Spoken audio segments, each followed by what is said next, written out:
Well, good evening. Good morning, actually, I guess, because it's 2 minutes after midnight.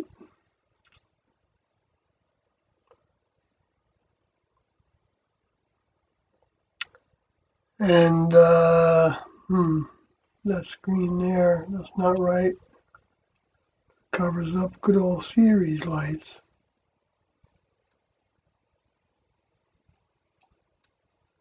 Too many pictures. Too many, well, not too many, but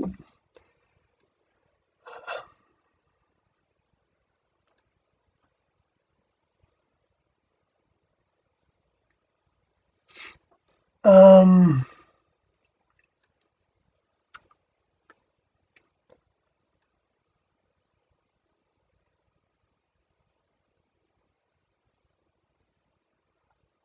there's a lot of things to talk about, as usual. Things, it's solstice time, and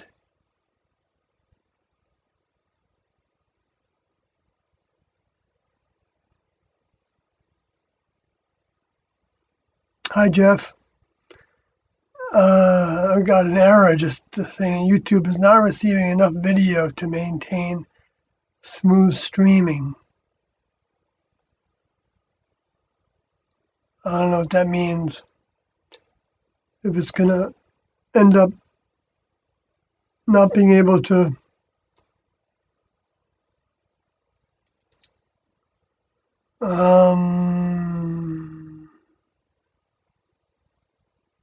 viewers will experience buffering.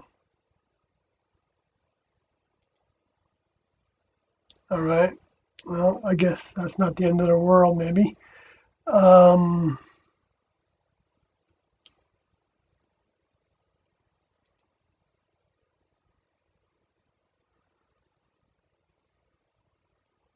it's running pretty slow. Maybe we should start this over again.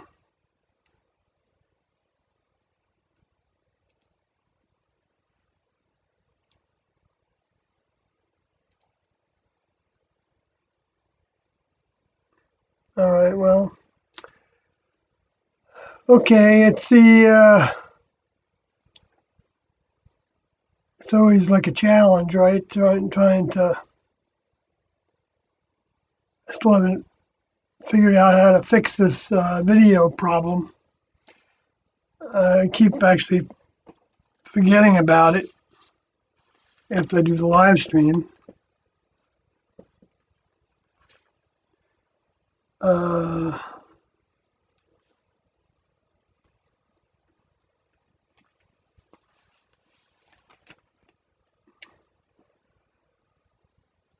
so I guess I should just get on with it. Let's see here.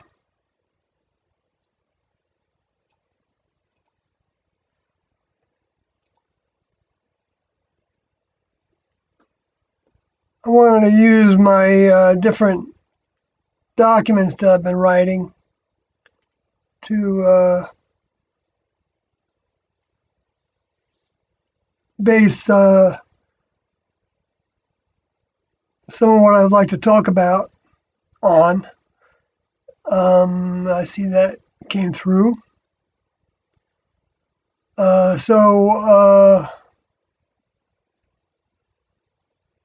I guess I'll start off with well,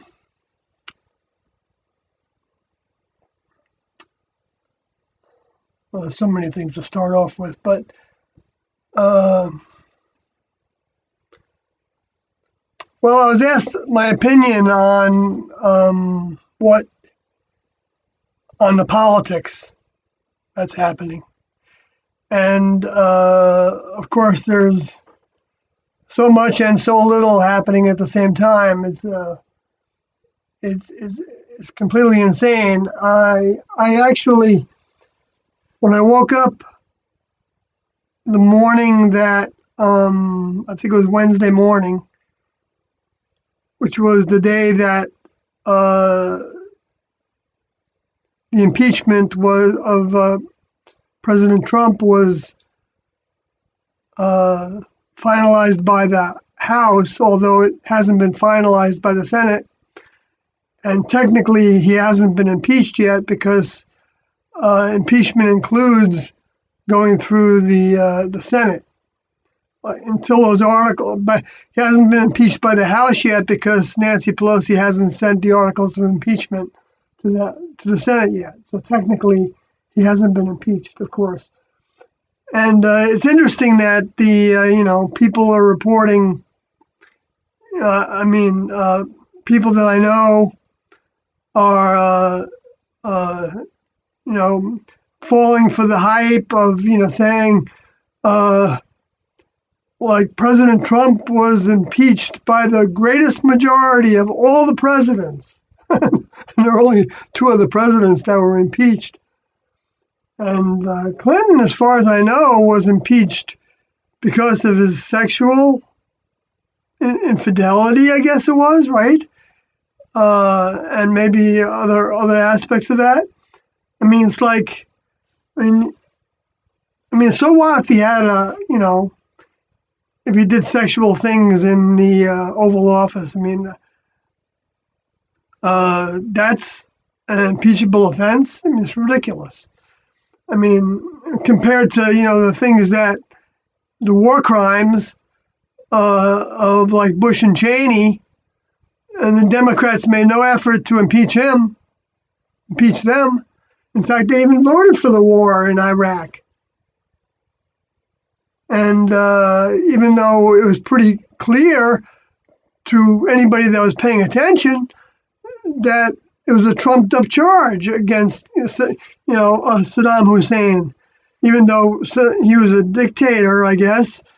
I mean, his countrymen had, and men and women had some pretty good services. Like they had pretty good health care before the invasion. And actually, his going into Kuwait that started the first Gulf War, well, that the United States used as a pretext for starting the first Gulf War.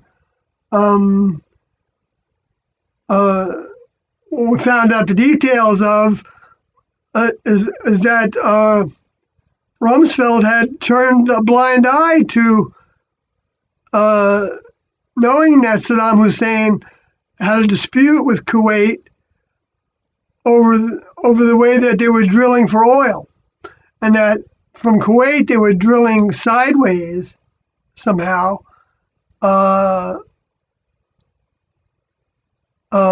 So that they were going into the oil fields that were technically beneath Iraq's territory, which, I mean, this is all human baloney. It's all garbage, of course, because nobody owns the oil fields and nobody owns the land.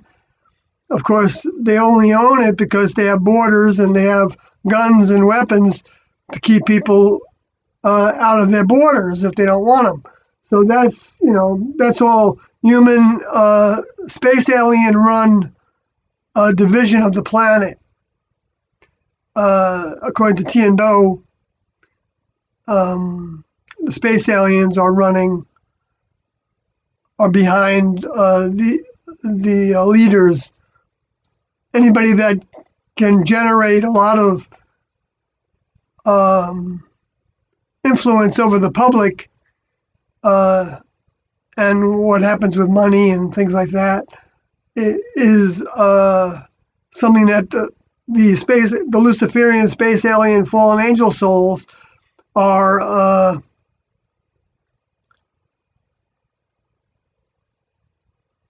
interested in doing, because they want their agenda of getting off the planet potentially, and that requires a lot of technology. So that's why they are behind stimulating wars, because of the technology growth, and they will also want to keep people away from looking to the next level, as a reality of what the next level is, and as the creators of the planet and all the life forms on it. And with the astronaut training program being what Moses and Jesus and others have been teaching through the history. So that's what the agenda is overall, from the which is it's like that simple truth that came from Tiando's mind is when I say things like that to people or write it down, I think a lot of times in one way or another their eyes like roll up in their head. They can't compute it, but they can think about that that there's some truth to humans actually creating all the weather, and that humans haven't gone to the moon, and humans haven't, and that the Earth is flat, and that the planet's gonna that CO2 produced by humans is gonna cause the extinction of the human race. It's like, or or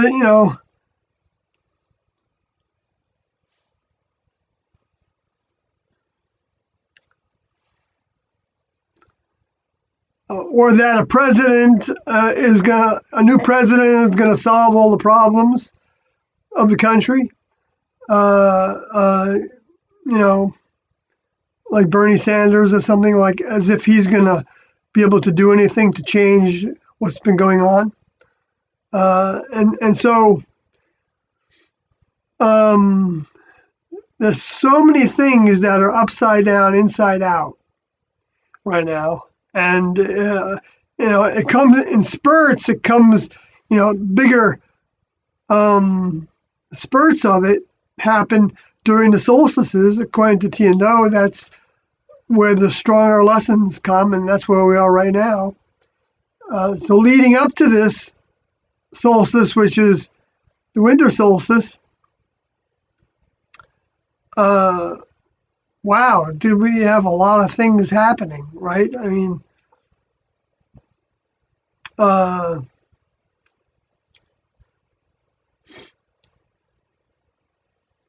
and I've been trying to keep up with reporting on them a little bit, some of the ones that I think are the biggest ones, but anyway, I wasn't finishing my sentence before because like I woke up on that Wednesday morning and I felt like emotionally like very sad. And I didn't know yet. I knew that that I had listened to the radio of all the Democratic and Republican and the one independent House of Representative members, giving their 1 minute to 2 minute spiel on their vote for impeachment. It was kind of on in the background while I was doing other things. It was, pretty boring actually. And so,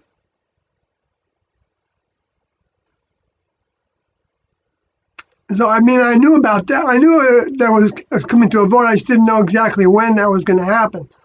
And so when I woke up, and I was just feeling so emotionally sad, and I didn't know why. It's not the first time I felt that, but it was just like overwhelmingly sad, and to where I didn't want to do anything. I was like depressed, and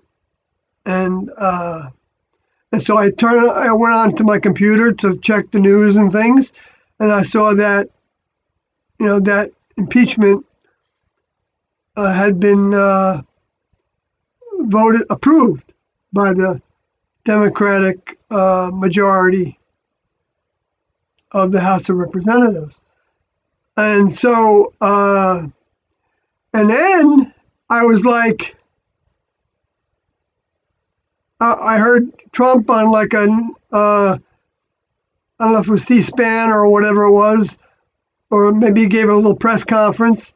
I just got the tail end of it, and Trump seemed like, okay, so what? Let's get on with it. Let's finish it. I know it's been reported that he was very angry, and I don't doubt that. But he didn't seem angry from that little blurb I heard. And I actually felt, I'm a little bit embarrassed actually to say this, because I don't like Trump at all. I don't like any of them.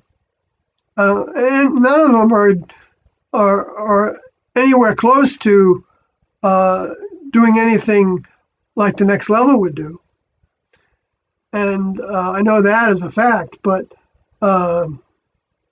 occasionally a little thing they might do might be more Next Level minded. I shouldn't say nothing that they do the Next Level wouldn't approve of.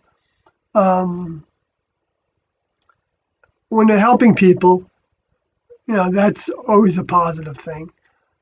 Literally helping people, not removing their food stamps, and and then increasing the budget of the military-industrial complex. That's not helping anybody except the people that are profiting from all that. And but I felt sorry for Trump, and I felt some compassion for what he's being put through on very kind of trumped up charges, to put it in that way. The same kind of things that they all do. The CIA have been getting dirt on people, foreign and domestic, and the FBI since the inception of those agencies and the other agencies.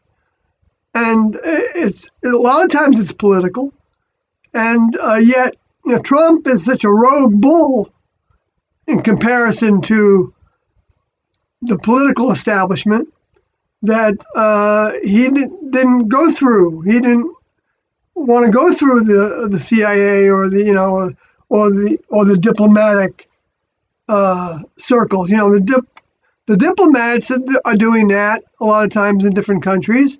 They have espionage, they have spies, they have people that are trying to influence the governments where they have their embassies, and looking for dirt on Biden. There's plenty of dirt on Biden and his family and how they profit. And there's dirt on Nancy Pelosi, and there's dirt on probably all of them.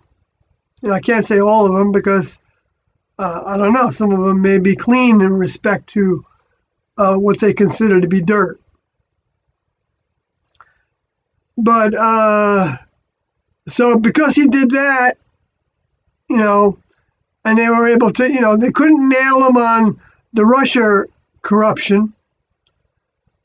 And so they've been trying to nail him ever since he got elected, right? So it's like, which they did to Obama as well, and they did to Clinton. And so it's all, the same thing. It's all the same thing of human infighting. And, when I say that word infighting, it's, reminds me of all the so-called infighting that people think was happening between Mark and Sarah, the webmasters of the Heaven's Gate site, because they weren't releasing the audio tape, the remainder of the audio tapes.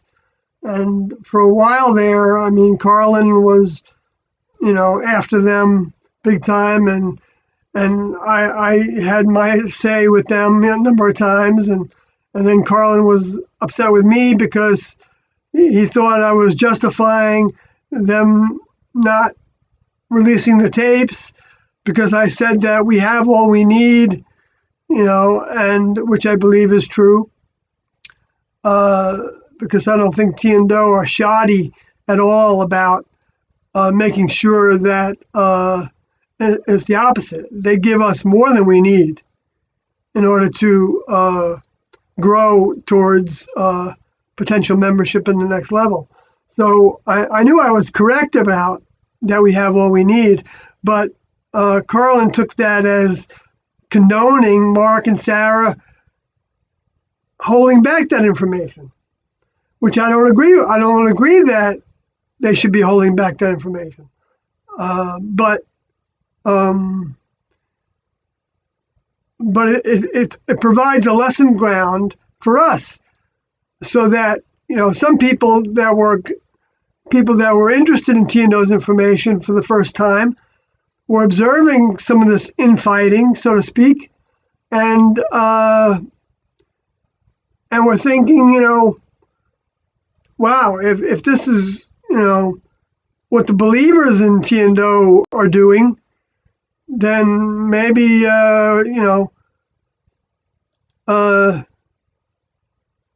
this isn't worth paying attention to. Now, of course, that's their choice if they want to see it that way. And that's kind of what's been happening with the Luciferians, trying to make the Christians look so bad.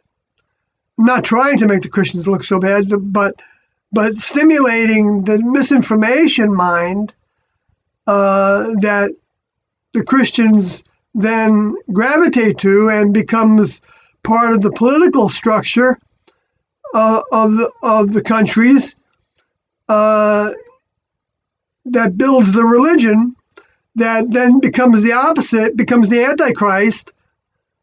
So Christianity is the biggest form of Antichrist that exists, because they're not teaching the requirements of separating from the human kingdom and adopting all the behaviors and ways taught by the next level through the history of the Judeo-Christian teachings from the next level.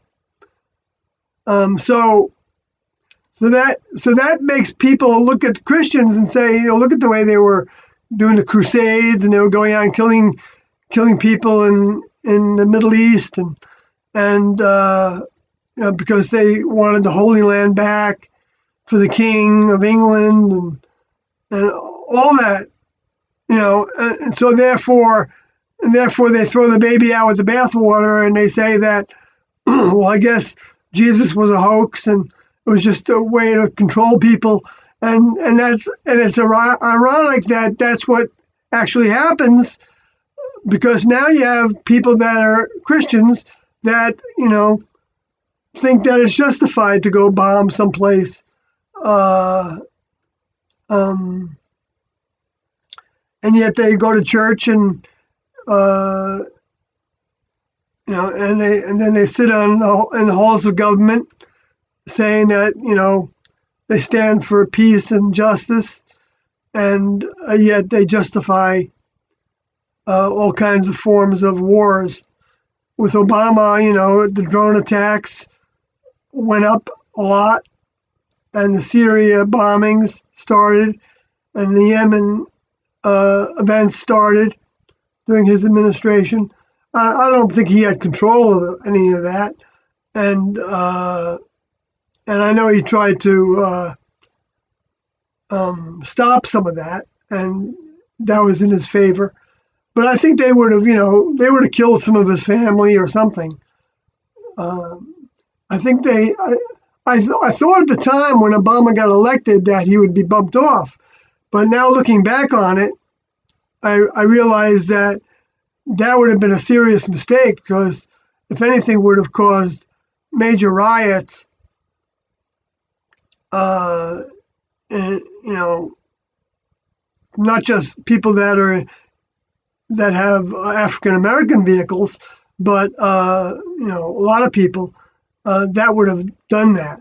So that would have made it even harder to, that might have had to bring on martial law, and so the next level wasn't going to allow that. So they probably held a lot a lot back that the lower forces wanted to do.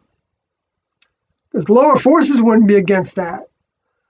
As long as they can keep the money flow going towards building the technology to get off the planet and what that takes, and life support systems and energy systems, and I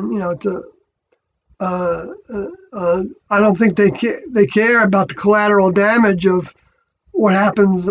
Even though Tiendo did say that the Luciferians do want order on the planet, and so their order is the judicial system of the humans is the order that they've put into effect here on the planet.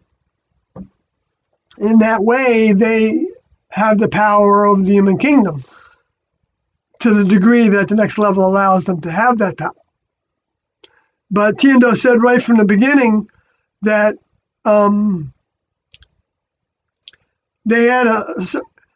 they could only be here for a certain amount of time because of how things needed to move along in the process of finishing up the civilization's experiment with subjecting humans to the influence of the Luciferian space alien fallen angel souls so that they could outgrow the weaknesses that they had that caused them to fall and go against the next level. They didn't want to repeat that. So the next level was improving their experiment by subjecting humans to that influence of them, which was unique to this planet, unless there was another planet that potentially had that same kind of situation. But Tiendo thought at one point that the Earth was kind of unique for that experiment.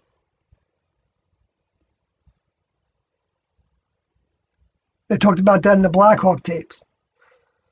So, of course, that wasn't that feeling of sadness and compassion for Trump was very short-lived. All he had to do was open up his mouth about something else, and then when he opened up his mouth, the first thing I heard, besides his comments about the impeachment, which I knew about what he thought, but was about how the Space Force was approved. And the budget for it was approved with the defense authorization budget bill that gave, I think, like 120 or 130 billion dollars more to the Department of Defense. And part of that, it wasn't a huge amount in comparison to the Space Force, because the Space Force is going to be small to start with, basically taking over from what the Air Force and the Navy had been doing in relationship to outer space. They're just going to transfer people and put a focus on that. But what Trump said that I heard on the news that same day was that this was a military advantage, a strategic military advantage to have the higher ground, so to speak, over in outer space.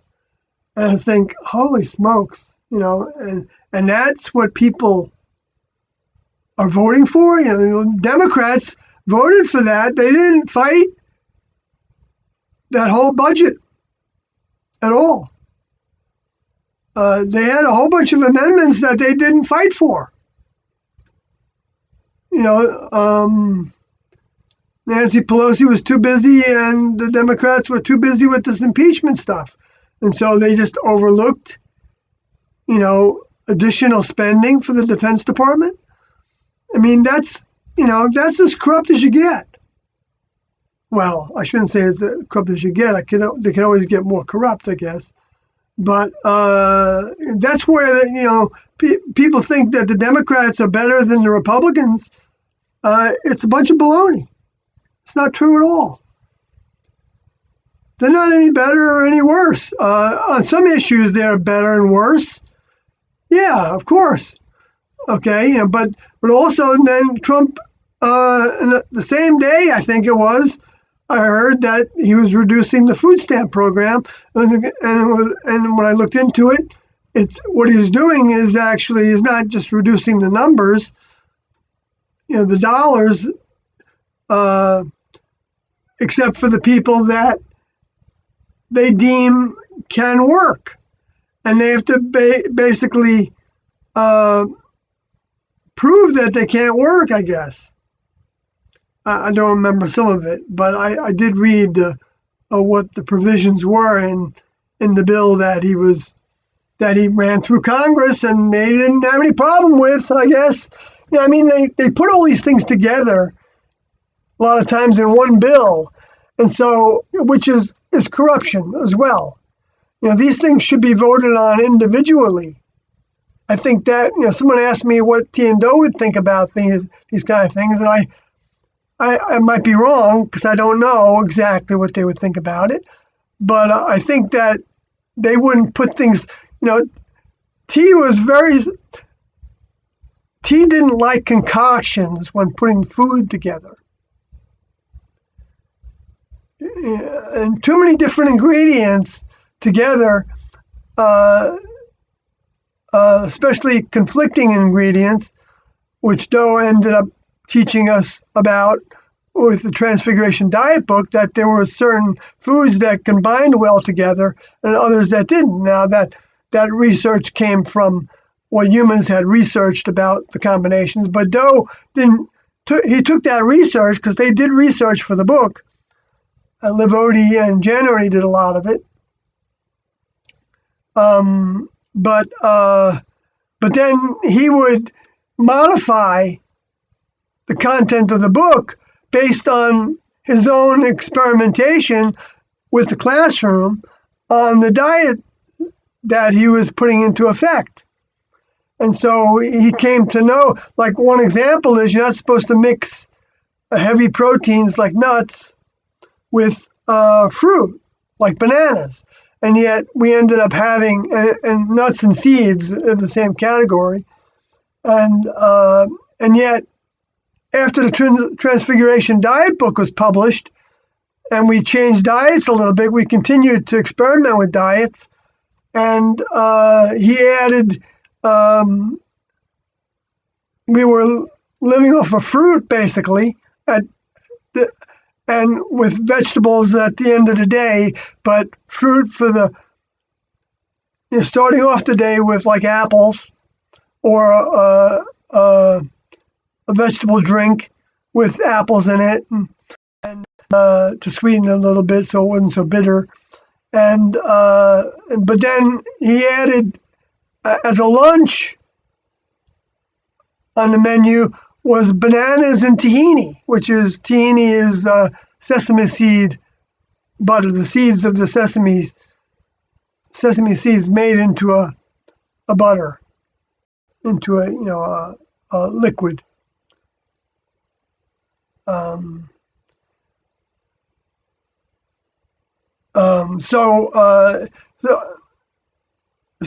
we had, the recipe was you could have, I think there was a minimum how many bananas you would eat because they didn't want people to lose too much weight from that diet.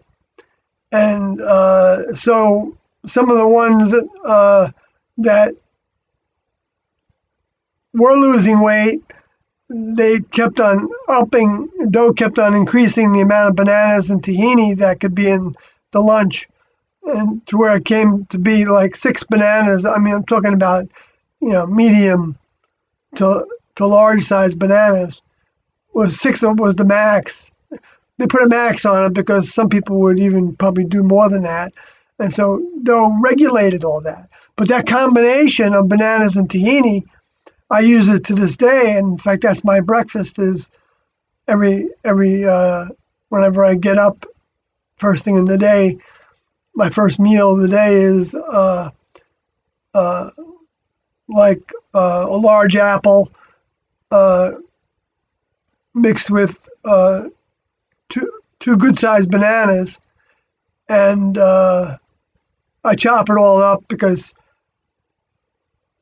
it's easier for me to eat because I don't have that many places to chew in my mouth anymore.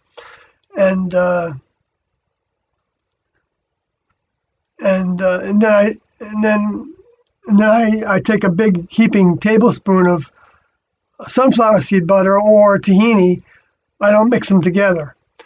I did once, but I didn't like it. But the idea was, though, that it's a concoction. And that's what I see also happening with these bills in Congress. I don't know, maybe it's not a proper relationship, but in a sense it is because, the food stamps program, why is that linked into the budgetary, passing the budget? It's like, so if they wanted to fight against that, they'd have to make a deal of it, right? Amendment on it, and then they'd have to fight for that amendment to take that out of there so that they weren't taking money away from the food stamp program. Now, I don't know if that was considered the same bill or not, but I might be wrong about whether that was part of the budgetary bill. I guess it wouldn't be if they were taking money away from something. Well, no, I guess the budget has to do with what you put your money into as well as what you take your money away from. So I guess it would be part of that potentially. So, but I mean, for the small amount of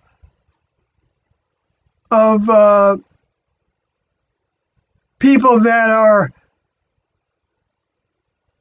like using food stamps to buy and sell drugs with or whatever it is, substances that they become addicted to, for that to be the reason to make it hard for people to have food on the table, because, you think by giving them food, they're not going to go out and work. When most people are going to want to work because they're going to not be happy with just working for food only, especially when they've got they have kids and they have, they've got to put clothing on them and pay for their school supplies and travel expenses for gasoline and everything that's involved with that. Even if they do have an income that technically they're not reporting all their income, like they've got some cash income. I've done that, where I had some cash income, and so I didn't report it, and I was collecting food stamps for a while with my partner and our two kids. One was my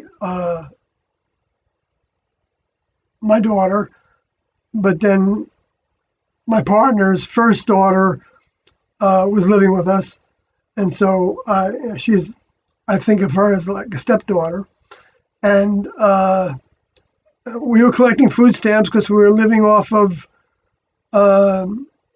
the little jewelry business that my partner had developed, and that I helped her develop when we both got laid off from our jobs after 9/11, from our corporate jobs. I had a corporate job working as a computer programmer in New York, but when that happened, and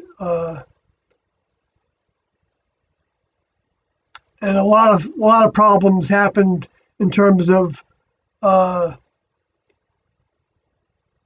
employers and investment in new businesses and investment in new staff after 9/11. For like a year after that, there were no ads in the paper for programmers. I mean, talking about the New York Times used to have, the New York Times is published in a big format. I forgot what the size of the pages are, but it's huge. It's not like a little 8.5 by 11 size newspaper. But they used to have, like, it was in columns and in pretty small print in the classified section. It had like page or two, like hundreds of ads for different programmers, computer programmers of all different disciplines. And it went down to like one little column in about 12 columns worth of ads. And it's like, holy smokes. And it was like that. There weren't any jobs being advertised after I got laid off, soon after 9/11 happened. But I got laid off for financial reasons. I was making too much money because I was a senior programmer, because I'd been with the company for about 3.5 years before that. And I kept on getting raises. I would ask for them, and my partner actually encouraged me to ask for raises. I probably never would have asked for a raise. I didn't think I deserved to make as much money as I made. I always had that kind of I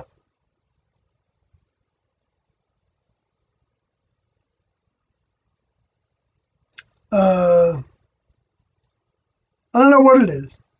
I don't know what you call that. Where you don't feel like you deserve something, like, I mean, I was making, let's see, my salary was 70 grand, and then I got a $10,000 a year benefit package. So to me, that was big money. Anyway, and so they ended up hiring somebody to replace me that was, making a lot less, and they leveled with me about that, which I was glad that they did. Anyway, I'm getting off the subject, but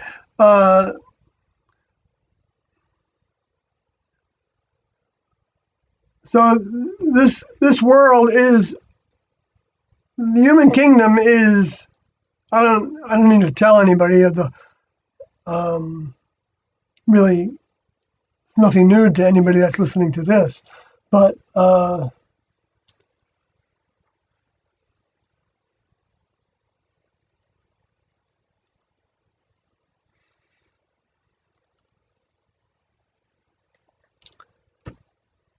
let me think if there's anything more on that. Well, just for the record, were T and O ever political? That needs to be part of what I talk about if I'm going to talk about political things. And you all probably heard this before, but they did, when Ross Perot was running for president as an independent, they had us follow Ross Perot, and they talked about him a number of times, and he was from Texas. And I remember T saying that having a businessman as president might really help the country. And so when Trump got elected, I thought, oh, this is interesting, that a business person, even regardless of the corruption in business, that's just what T and O said about it, okay? So I'm not saying that Trump was their choice. Like some people are saying this, that Trump, comparing Trump's trial for impeachment to the trial of Jesus.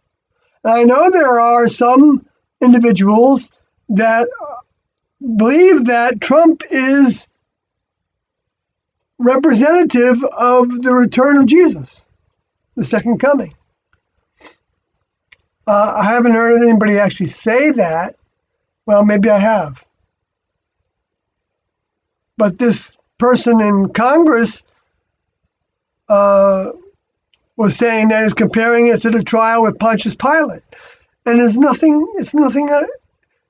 and then some priest, which I don't know the name of, actually spoke out against that point of view from that Republican congressman or senator that said that made that comparison. And which when I saw that on somebody's Facebook post, I started to weigh in a little bit on how that it wasn't Jesus that was behind Trump. It was a Luciferian space alien fallen angel that's behind all the presidents.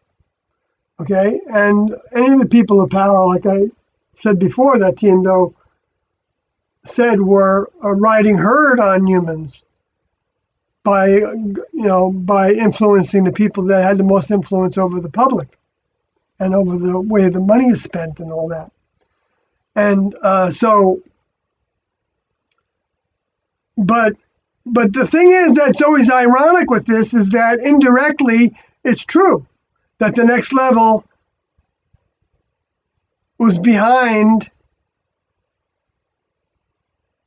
Trump coming into power because the next level provides the Luciferian space aliens, knowing that they are going to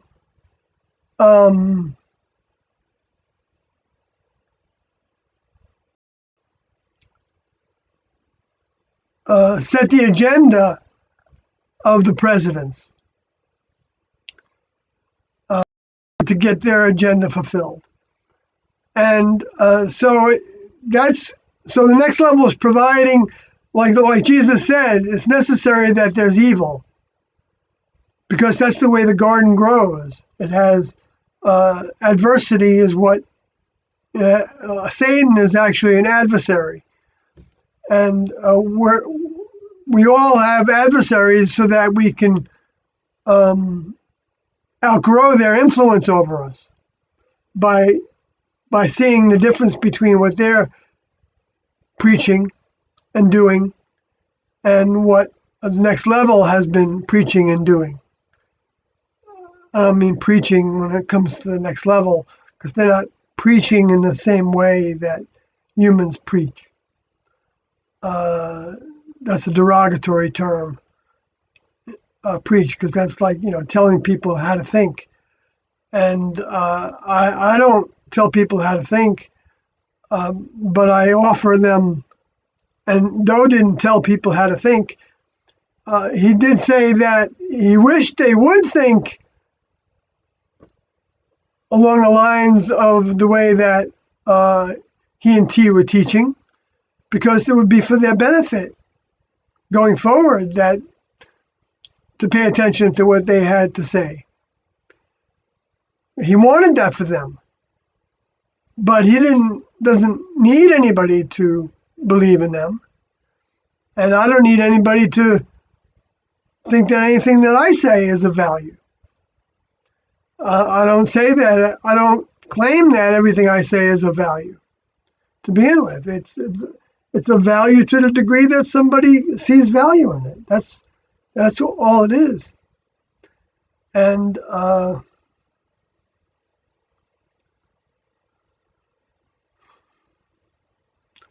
so in terms of politics, I was reminded that they said something about Lebanon, and I don't actually have that quote in front of me.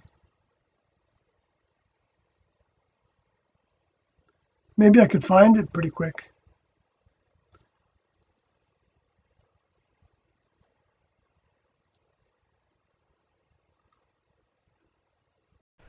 occasionally they would comment on world events, so that's what I'm talking about. And you'll probably hear that in some of the audio tapes. So I'm not going to go spend time on trying to look for that, what they said about Lebanon, but I'll try to research it and maybe put it in the description of this this live stream after I'm finished with it.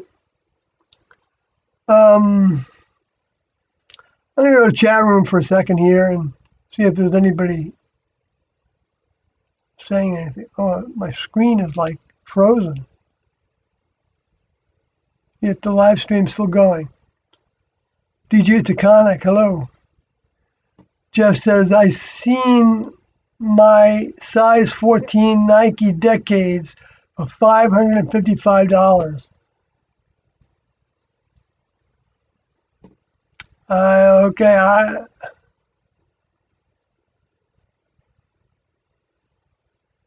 saw your little message.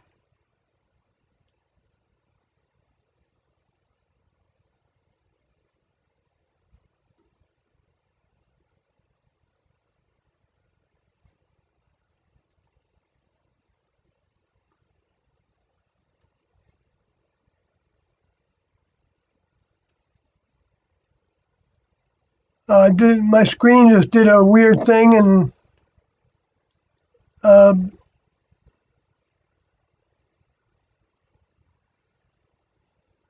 the timer stopped there for a second there, and now it's continuing again. It says I have an excellent connection still, and I still have 5 concurrent users.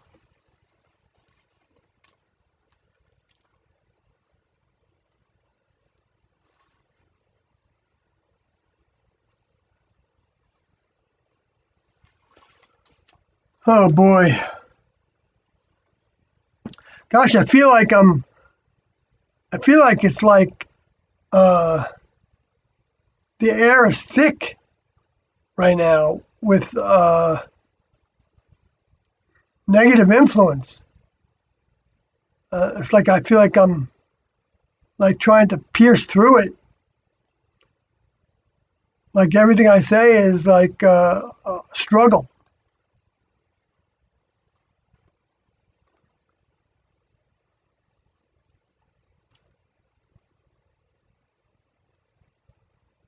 I mean, we're all being put under pressure.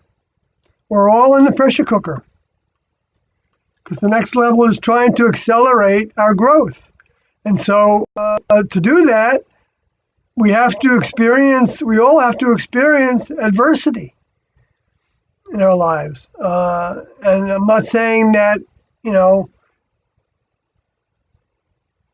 that to something to be fearful about, because as long as we look to the next level for help when we have adversity, we'll get through it.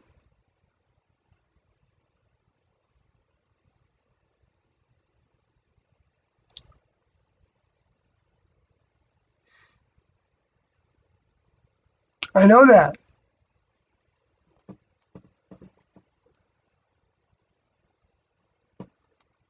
I mean, more examples of that is, now when somebody, I'm going to switch screens here a second.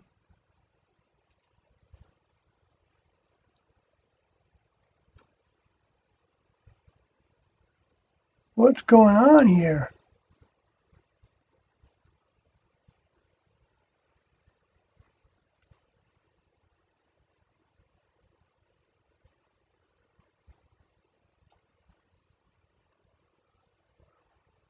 I'm going to switch subjects a little bit to this. I'm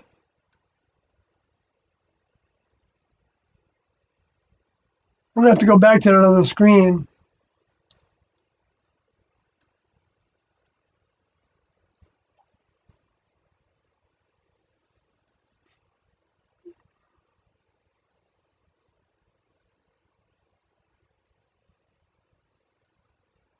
To the other big news event that keeps on getting pushed upon the public of the whole idea of human-caused global warming, or they're not calling it global warming anymore because they,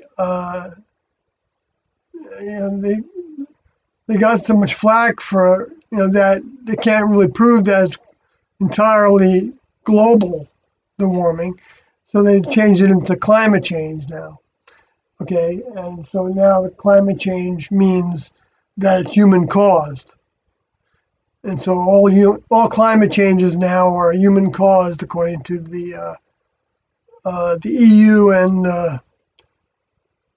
I mean, I'm not saying that they are saying that, but in a sense, they are leaning in that direction to where all the storms and the droughts and everything that's human caused now in their minds.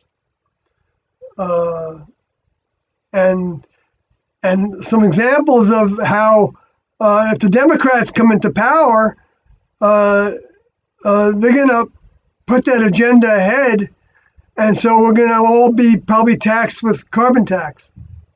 And so who's going to suffer from that? All the people that drive for a living and drive to get to work and to take their kids places. They're just going to have a bigger bill for depending on how much tax they put on carbon. And then, of course, that's going to translate to all the people that are being taxed for carbon that are, for the price of fuel oil, and so that to heat your house, if you use fuel oil, if you live in a cold climate, you're going to pay more. And so, of course, who's going to suffer from that? The middle class and the lower class, the poorer people.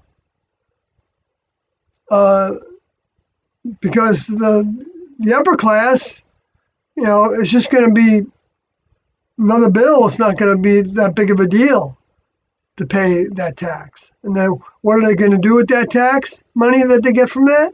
Well, who knows? I'm not saying that they might not put it into a good renewable energy program, which I certainly wouldn't be against. But if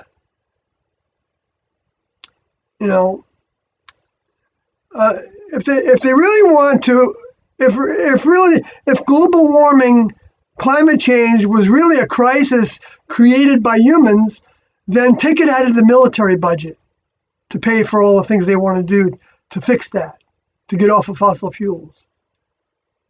Take it out of the military budget. Don't take it away from, don't, approve the food stamp program being reduced like the Democrats approved Trump's initiative in that regard. The Democrats are, they just go along with everything that Trump does. They approved this border wall funding, and so that's underway now. There was a big fight about that for a long time, right? And then they gave into it. Maybe Trump has, dirt on a lot of them, and they don't want that to come out, so they don't want to fight him on certain things. I wouldn't be surprised about that. I mean, he might know things about 9/11 that would really be upsetting for a lot of people to hear. Of course, because he's the one that said that 9/11 could have been prevented. He said that about when Jeb Bush was one of the candidates running for president, when he was running for president. That he felt like George Bush could have prevented the 9/11 attacks. So who knows what's really going on in that regard? They having dirt on one another is the rule in dog-eat-dog world of politics in this world. And so there's nobody that's any more or less corrupt necessarily. And that goes to local governments as well as state governments and federal governments. Because the human kingdom is where the corruption is because of how the lower forces have been allowed to sow those seeds of corruption that humans didn't fight against. I think I just lost my connection and reattached. So I don't know if I said anything of that value, but I'm going to go back to the chat room. I see Martinique Louise Fisher is saying something there. One of your books sold today. They loved you and were fascinated by Tiendo. Oh, I see. One of the books, right? Because you bought a couple books. Well, thank you for telling me that. I appreciate that. That's I'm glad to. I mean, it's always good to be loved, right?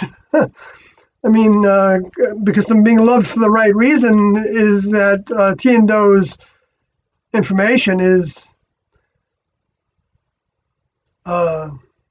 beautiful. There's nothing better than what they taught, and so I'm really thankful and proud that I had that ability to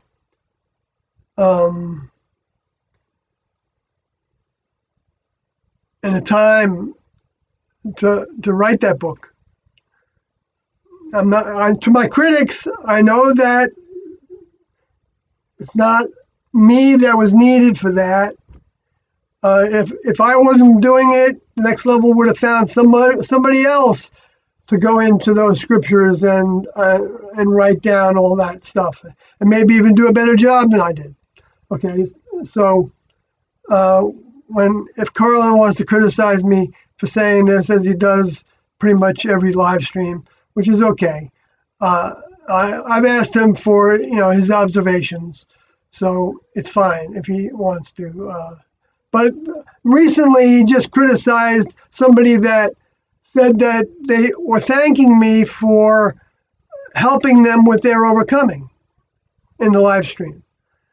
And he criticized that person, saying, "Why are you thanking Sawyer for this and your followers?" He says that the individual is my follower, but they're not my follower. I mean,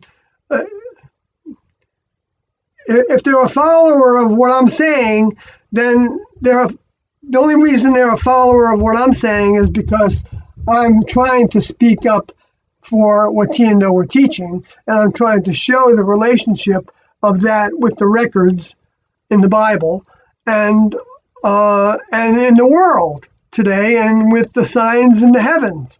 I'm trying to show the relationships that Tiendo and the records have with all that information. That's where I'm coming from. And there's other people doing it. Great. And there will be more and more people doing it. And the numbers of subscribers to this channel continues to go up. And we're coming close to the 1,000 mark. And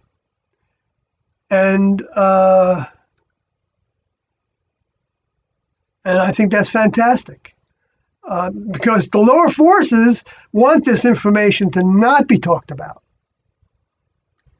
They don't want it ever to be talked about, or if they're going to talk about it, they want it to be talked about in a negative way, of course, and or an inaccurate way, or like they did in the last article that was written by the Daily Mail, that English Great Britain newspaper. That's, I think, kind of the more of a liberal-minded newspaper from the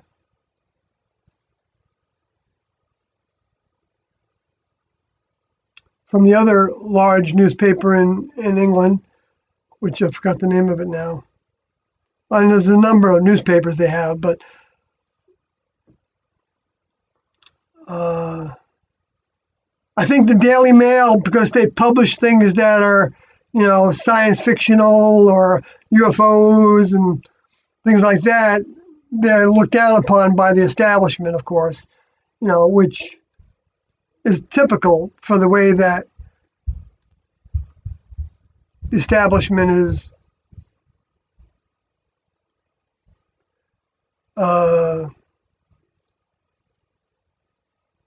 stagnant in their growth, with their, for the most part, because they're not willing to look at anything but, what's provable by their science or their academics, which of course most of reality isn't provable by the science and the academics. The whole science of mind, of the spirit world and the paranormal psychology and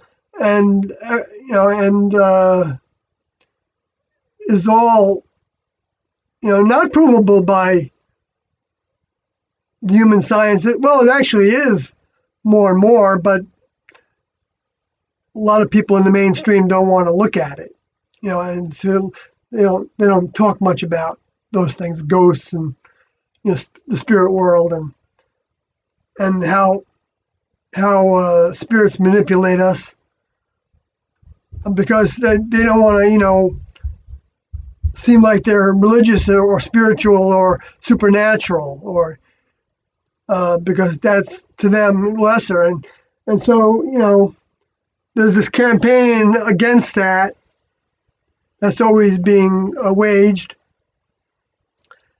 and that includes diet. People paying attention to what they eat and drink, and so where I just saw a report that the FDA is going to try to regulate homeopathics, and to me that's and what that means is that they're going to require stricter testing of the homeopathics to go through their same program that they make drugs go through. But the irony of that is that the FDA doesn't even have a drug testing program. They don't want to spend the money on it. How upside down is that, right? The Food and Drug Administration don't want to have third-party testing. So the drug companies do their own testing. That's like the fox in charge of the hen house, right? And so homeopathics are on the chopping block because they're not under FDA regulations. But there are regulations in terms of homeopathics. And I know that there are a number of people that are considered to be medical scientists that think that's a form of witchcraft, homeopathics, that it's a bunch of baloney, that you can't have a small ingredient that can actually trigger things in the body to happen, even if it's just triggering it in the mind, because the mind has a lot to do with what happens in the body. Our point of view, our positivity, and the things we eat that have electromagnetic charge to them affect all the biological functions in different degrees. And Tiendo talked about this as well, how spirits influence the biology of people that entertain those spirits. So if you walk around with negative thoughts, you're entertaining negative spirits, like about this person or that person. You're actually creating toxicity in your body. Or maybe another way of looking at it is you're not getting rid of the toxicity that comes with that negativity.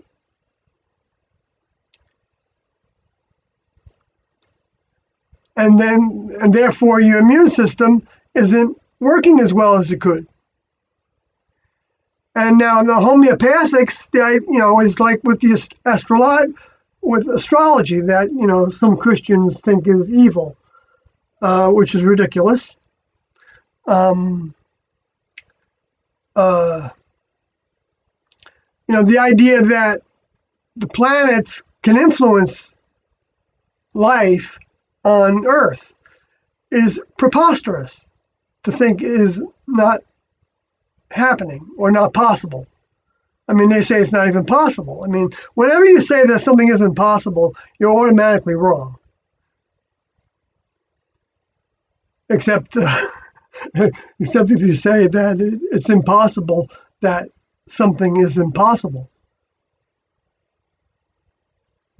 Well, I can't even say that.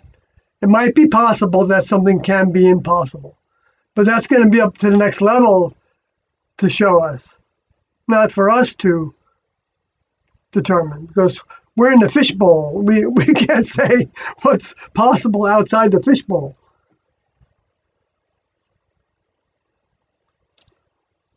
Like Tiendo taught, there could be a civilization on a planet that we can actually see with our telescopes that are physical, but we can't actually see that physicality because of the way that the next level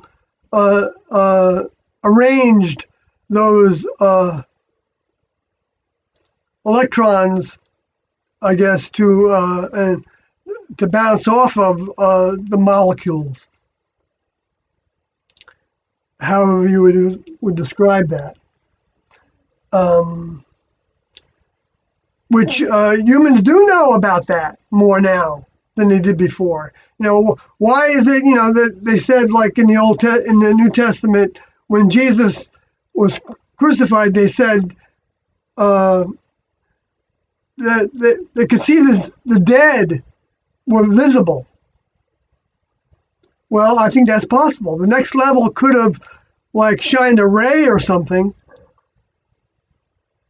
on a big section of the planet or a small section of the planet that enabled them to see that the spirits existed, that they were real, that they were there. They were there all the time, but we just couldn't see them. And I think that Tiendo did that with me a number of years ago. For a brief period of time of some months, a couple months I think it was, I was able to see spirits in different circumstances. Not all the time, but I have 3 different examples that I've talked about many times, and I think I wrote about it in the Sawyer story on my blog. If anybody wants to look at it now, I don't want to spend the time right now talking about it because there's so many other things that I hope to get to. Let me go back to the chat room though. Jay Pollock, do you believe the damage can be reversed at this point? Many say the point of no return was years ago. You're talking about with the global warming, the climate changes damage? Well, I don't think that it's CO2 that's damaging the climate, if that's what you're talking about, or if you're talking about the toxicity of human vehicles. That toxicity, I believe, can be reversed to a degree. I don't think I could handle seeing spirits. You'd handle it. I think you can. I think it's a little scary at first to think about. I understand that. And I believe that they existed before that. But I didn't have any proof of it. But then Tiendo talked about it as a real existence. So I believed it even more then. But I didn't have any experience with it. But Tiendo said that we would see things. We would see more the more we progressed. But that didn't mean that my seeing the spirits like several years ago meant that I progressed. It doesn't mean that. necessarily at all. In fact, I don't think so. I don't think that was the case. I think they just gave me that opportunity so that I would be able to talk about it in a way that was from more firsthand experience instead of saying I just believe this because I read it and believed it. Not that that's not experience, because that is also experience. Like when we know things exist, but we haven't actually had the physical evidence of it, doesn't mean that we don't know it. We just don't know that just our vehicle doesn't know it as well. But our mind can know it because of a previous experience we've had. And that's why people think that a lot of the things that T and O were teaching make sense to them, because they had previous experience and with being in a next level classroom to some degree, and so they were, and just being in the human kingdom, they might have had some experiences with that, through our ancestors. There might have been a time when, well, let's say all the people that were during the Jesus murder,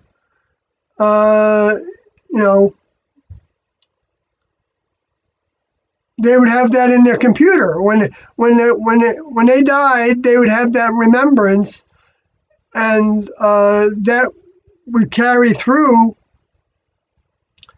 Well, they would pass on that experience, like when they had children, or if they were talking to somebody about it. Let's say they saw spirits, and they were freaked out by them. Okay, and then they went home to their parents or whatever, and said, I saw these spirits, and there was an earthquake, and it got dark, and it was like, surreal. When that guy was,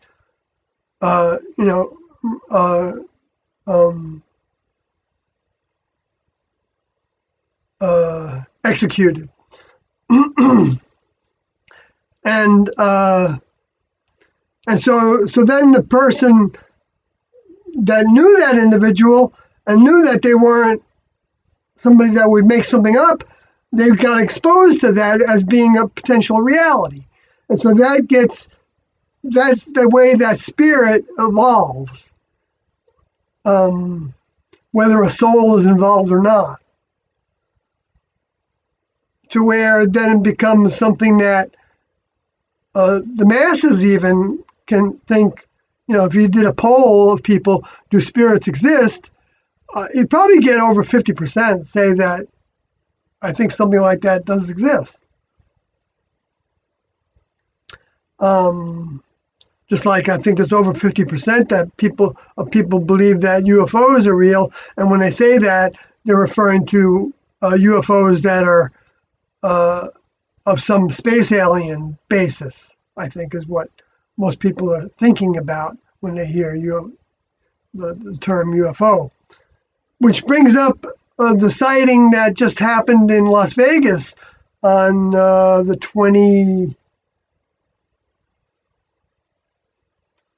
19th maybe, or 20th of this month. A friend of mine sent me a video of it, and I don't know if you all have seen it. I didn't, it's on YouTube. I forgot the channel it's on. I'm trying to think right now if I could go to it quickly. I probably could. I don't know, you want me to do that?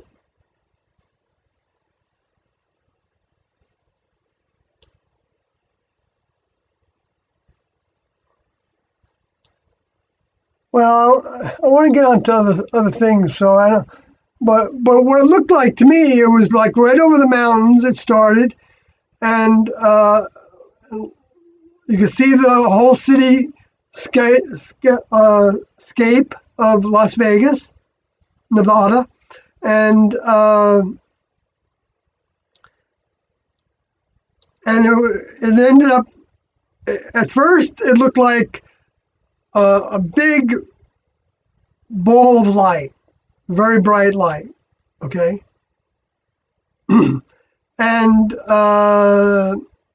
it had this shimmering effect to it, and it broke into two balls of light on several times, and it moved south, kind of southeast, I think, was the direction it was moving towards Henderson. And this person was on a rooftop filming this and feeling like it was unbelievably a UFO. And at one point, I saw what looked like a dark object behind the lights. And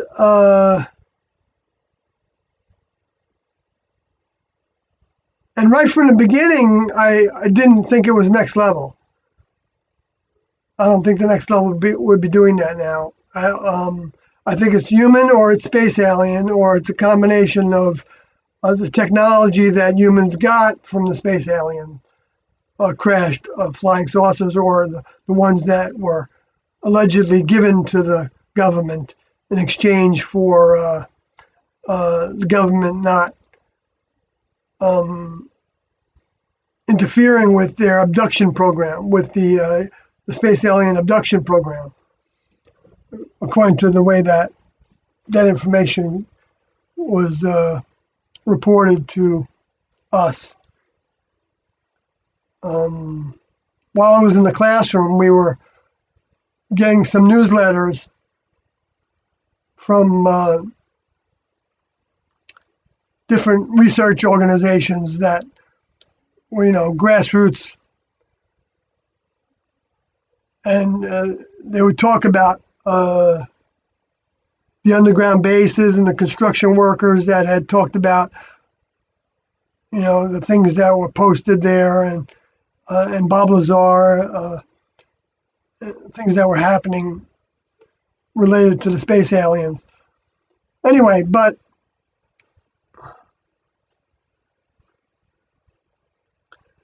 so that's where the technology came from that humans have some of now. I think they have a limited form of that technology, but because I don't think they have the same elements that were used in those spacecrafts to actually generate anti-gravity. But in this video, the person said that he couldn't hear anything. Now, it was some distance away, so I don't know that he would have heard anything anyway, unnecessarily, because you could see, what looked like airplanes in that same area, or there might have been drones, I don't know. And I don't know if you could hear them or not.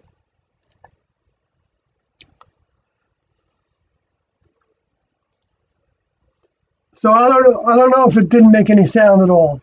But even if it didn't make any sound, and let's say they don't have the elements that Bob Lazar found when he back engineered that engine for Oppenheimer in Area 51, the humans are continuing to experiment with nuclear power, to where they, I know they have lasers now that are, that the force is generated from nuclear power, I believe.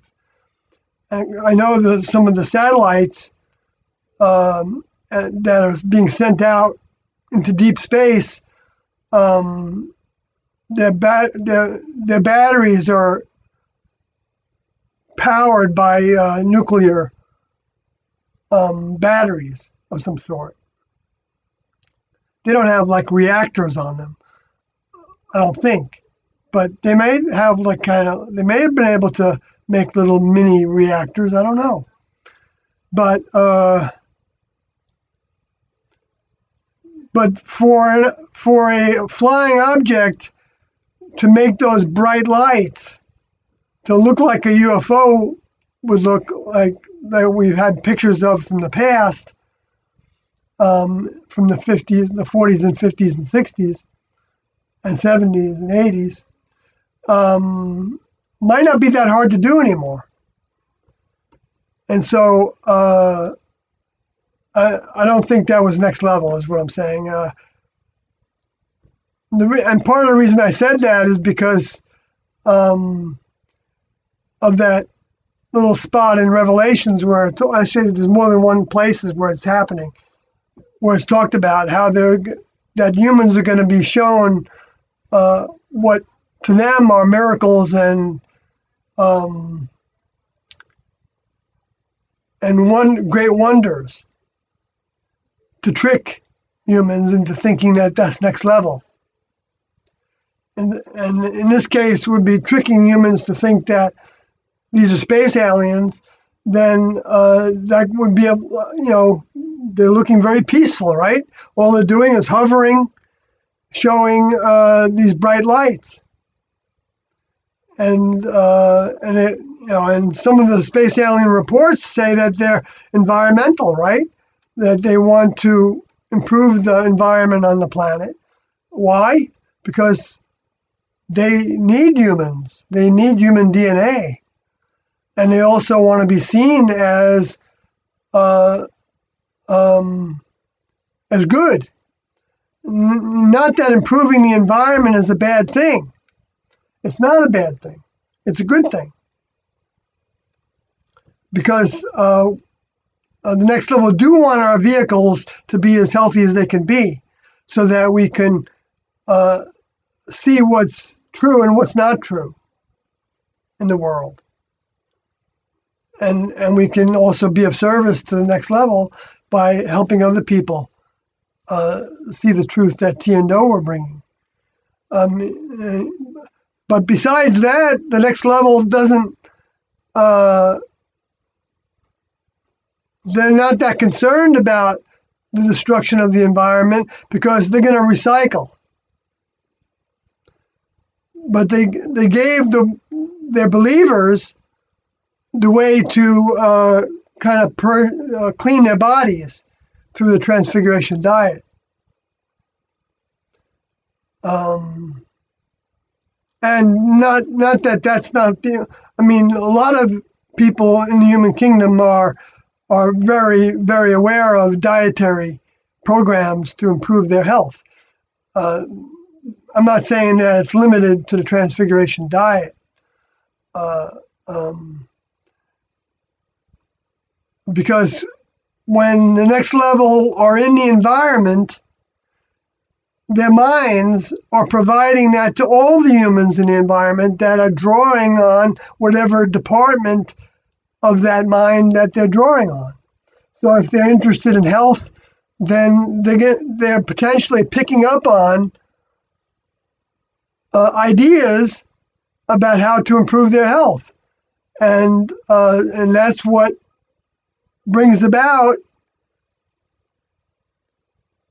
the whole awareness of natural healing, of using the herbs and the elements of the planet in their most natural form to actually promote healing and detox of the vehicle and health and positivity, and having a strong electromagnetic charge that can fight off even the negative influences on us.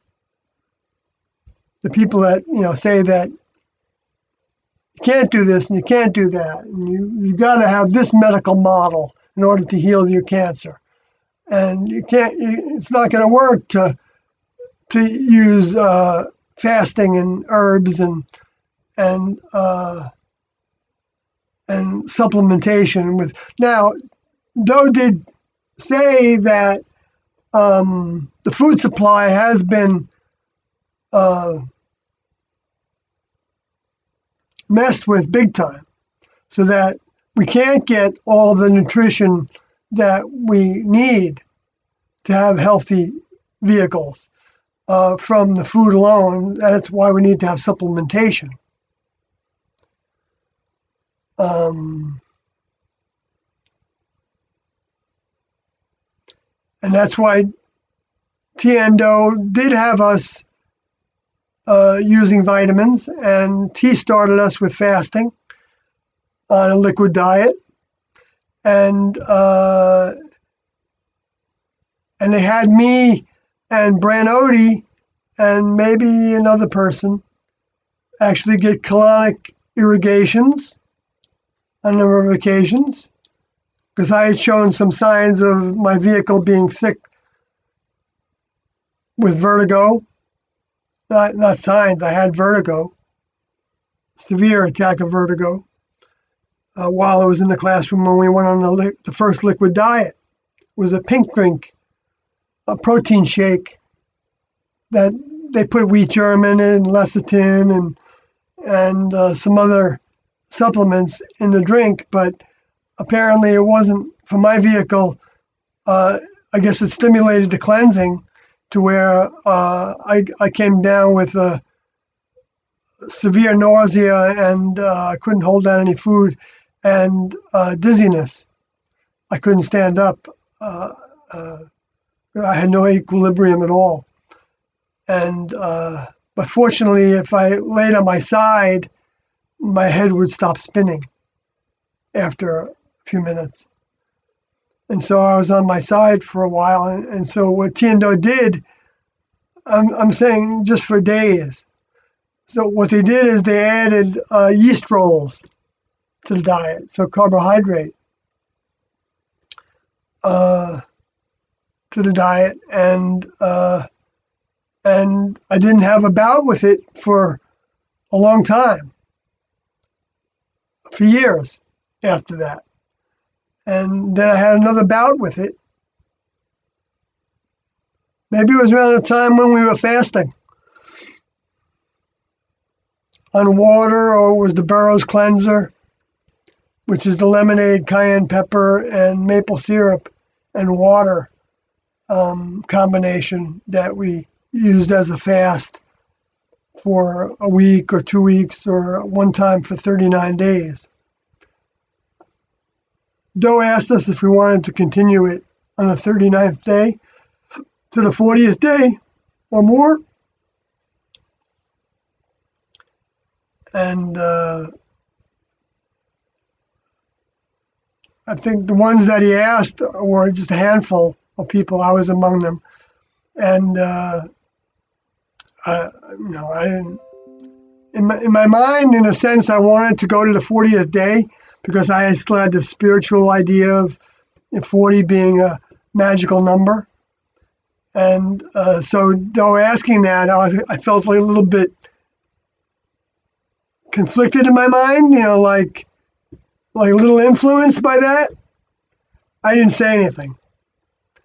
But some other students said, whatever you think, and we ended up stopping on the 39th day.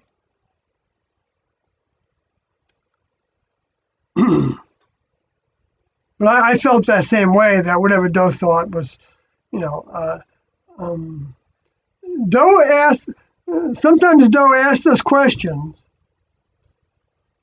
that were a setup, in a sense, but he wasn't asking us the question because he made the question up. He felt like he had instruction to ask students what they thought about something. He didn't do it all the time. And I'm not saying that he didn't know that there wouldn't be a degree of setup potentially in that, because when he asked our opinion on something, it wasn't like we were not to give our opinion. We were to give our opinion, but he would observe what our opinion was and how we thought about our opinion. That would show him, well, wouldn't necessarily show him, but would kind of hit him in the face with uh, something that the individual needed to learn in a lesson format. Now, I'll be specific about this because it happened with me. I was I was an overseer of the of I was a craft overseer, and I was at times, and so I had more opportunities to be one-on-one or in a small group with Doe, and so I think in my mind, I think I generated a degree of confidence in my opinion, trying to be an opinion that would have been the opinion of Tien Do. I'm not saying that I was having confidence in my personal opinion, but I think I developed a degree of confidence that my opinion reflected what Tien Do's opinion might be. Okay, now I still have that to deal with. Okay, and so I'm not saying that that's gone from something that needs to be further overcome. I'm just being honest. That's part of my package, and that can be, and T put it as like being a little too pleased with yourself. And this is what Carlin is always saying. He says that and other people say this too, that the reason I'm doing these broadcasts, is for my ego. But I don't think that's accurately seeing what's happening, because I'm not doing this for my ego, because I don't actually, I don't know why this is the case, but I don't actually look forward to doing these broadcasts. I'm not trying to get a buzz from it. But when I'm doing it, I'm really enjoying it. Okay, I'm enjoying it right now. Okay, and so is that my ego is enjoying it? We can get so complicated with all this that it's a bunch of baloney. Who cares anyway? If we're being of service and we're getting a buzz from being of service, that's a good thing. If we're talking about Tien Do's information and even our opinion about Tien Do's information, what's wrong with that? There's nothing wrong with that. As long as we're not totally confident that our opinion is exactly what Tien Do would say about it, then we're in a pretty good place. But if we get overconfident and talk in absolutes about the things that we have opinions about, then we're getting off the track. And the things that we do have opinions about, we need to be able to link them to things that Tien Do said that are in the materials that they left behind. Even though some of the materials that they left behind are in my computer and other people that were in the classroom during the time when they were talking about things. Which we can't count on 100%, because I know that I didn't get everything right while I was listening to those meetings. And I know that there were things that were said that I didn't understand as completely as I could have.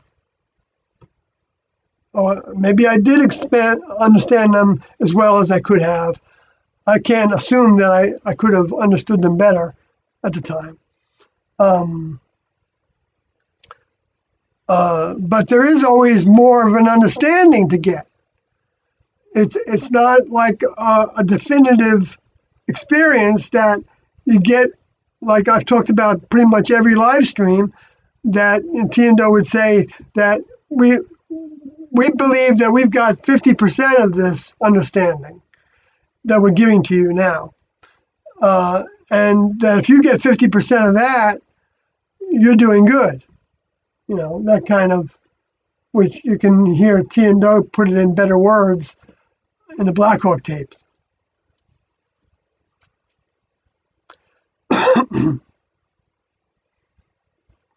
But so the example that I was trying to get to was when I was in a little group that Doe came to, because he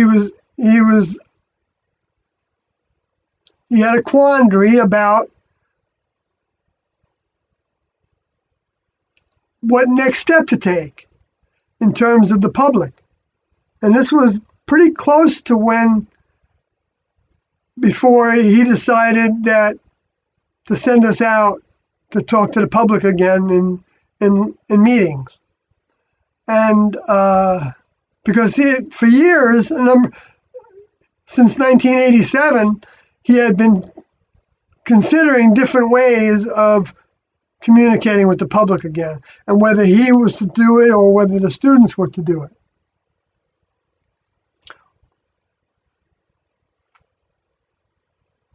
Ended up that the students were to do it.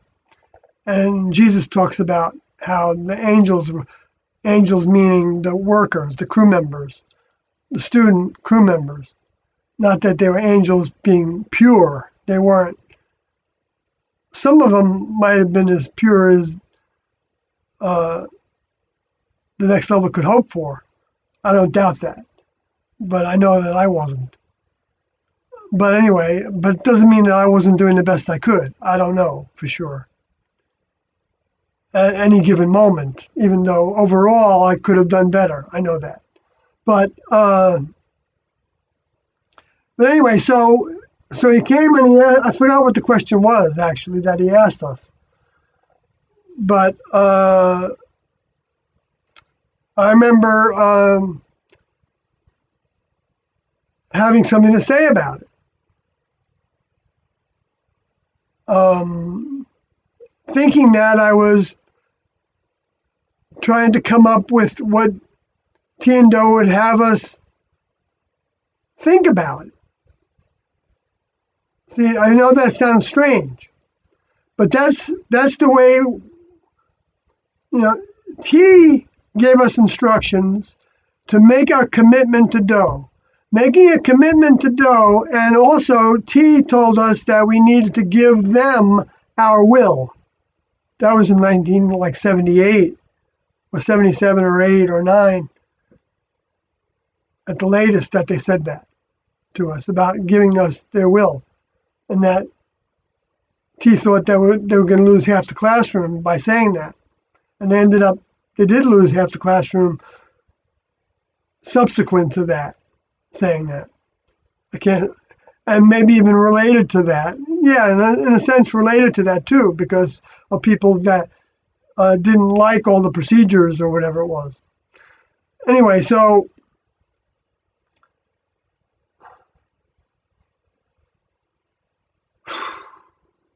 many different facets to all this, right?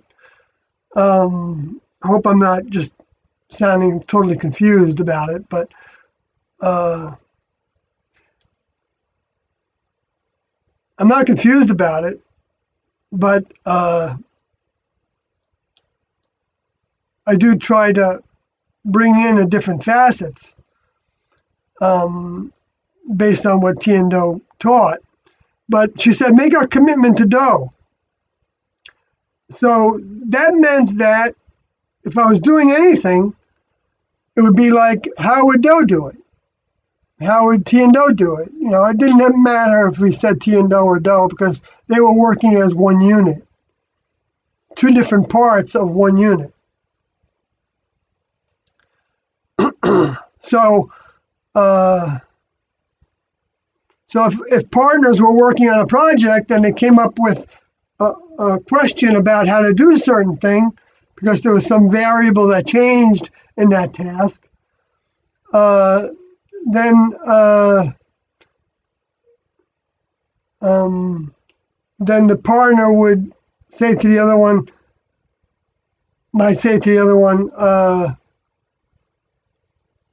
what do you think we should do? Asking the other partner for their opinion of what we should do in the circumstance. And the partner might say, I don't know, what do you think? It might go back and forth like that a little bit. And then, that sounds awkward, it sounds like silly in a sense, like that, like Abbott and Costello would, before they would go through a doorway, one would stop and say, "You go first," and then the other one would say, "No, no, you go first," and you go first, you go first. So it's kind of like that. And of course, Tiendo would say, eventually you got to get to the point of somebody saying something. You can't just keep on going back and forth like you go first, you go first. And so the partner would say then, well, what about doing this? Now, if they didn't draw from their older member's mind at the time when they were trying to come up with an opinion, if they didn't think to themselves, I wonder what Tiendo would say, then they potentially were using their own mind. But if they said, well, what do you think about doing such and so, that was in a sense an indirect way of saying, I want to do what's on Tiendo's mind in the circumstance. And we're trying to draw on that, and you're my partner in that process. So I want to know what you think about what I just suggested. And then the person might say, well,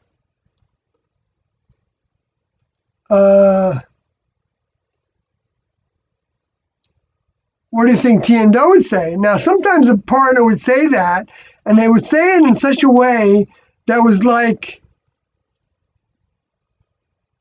I don't know, maybe this was just my interpretations of it, but it was like they were like baiting the partner, or like saying that what they should have said was how do you think Tiendo would say to do it, which is fine, okay, but that can also be said in a way that's condescending.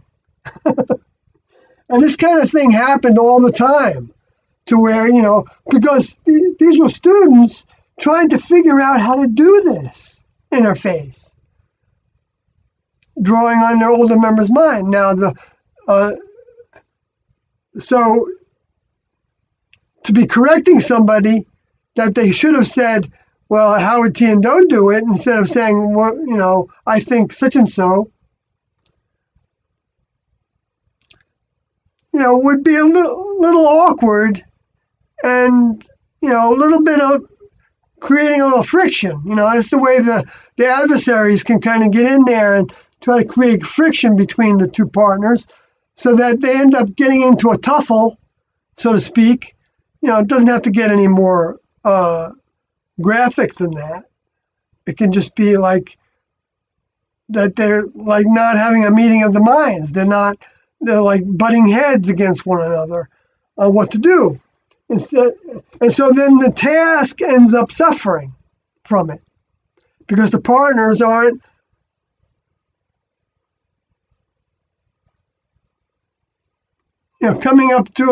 quickly coming up to something that feels right for them to do.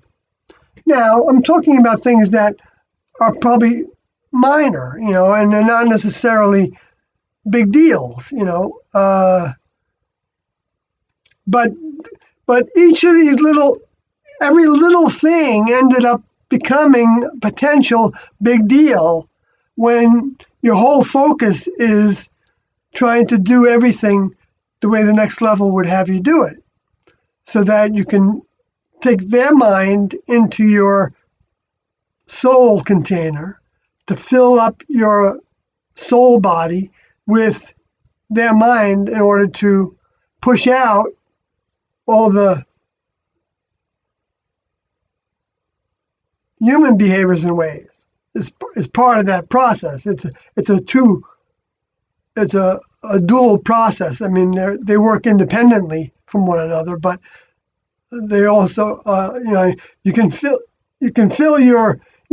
we're filling our souls with next level information when we're applying the behaviors and ways and teachings, and even using the terminology and working for the next level by talking to other people about the next level and Tiendo's teachings. We're building our own mind, okay? But that's not getting rid of our human mind by doing that. We get rid of our human mind when we aren't giving into human behaviors and ways.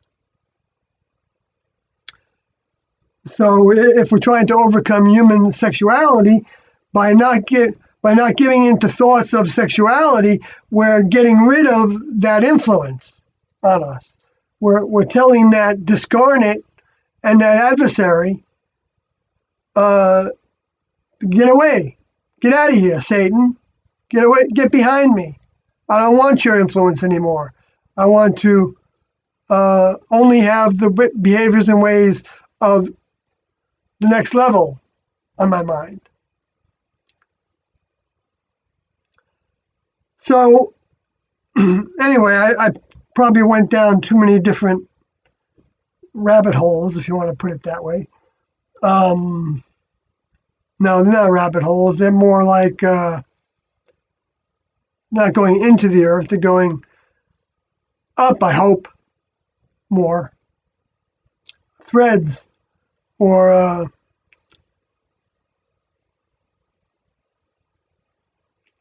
mind threads from the next level's mind, I hope. So whatever I said as like a idea of something that Doe was a response to what Doe was asking in that little meeting with a few students, and Doe didn't say anything immediately about it, but probably an hour or so later, I forgot how I think he was in the craft. I think he called me. He came to talk to me. I think he came to where I was and to talk to me in the craft, and he said that I was competing with him. And I was devastated by it, and I feel it right now even. And after 2 or 3 days of like being depressed, he came to me and he says, "So Yodi, I know you're taking this seriously, and so but you need to move on from that."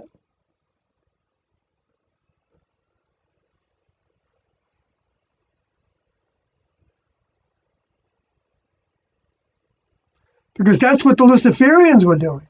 They were competing with the next level older member that they were working under by coming up with their own ideas about how to do the task that they were assigned, the elementary task that they were assigned. It doesn't have to be a highfalutin task. It doesn't have to be anything more than, don't eat that apple, but eat that one. Eat the pears, but not the apple tree. It could be as simple as that. Following instructions. Wanting to do what your older members give us to do. And they don't give us instructions so that they can have control over us. They give us instructions because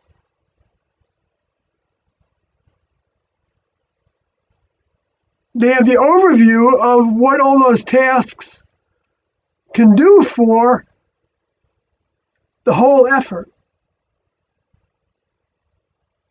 And in a classroom situation, they give us instructions that are useful to building our mind, but that also they know will become tests for us. If they give us an instruction to, let's say they bring in a tool into the craft. They bring in crystal goblets. We don't even drink wine, but we have crystal goblets, okay? And they bring it in, and it's like, that becomes a test to the people that see that and say,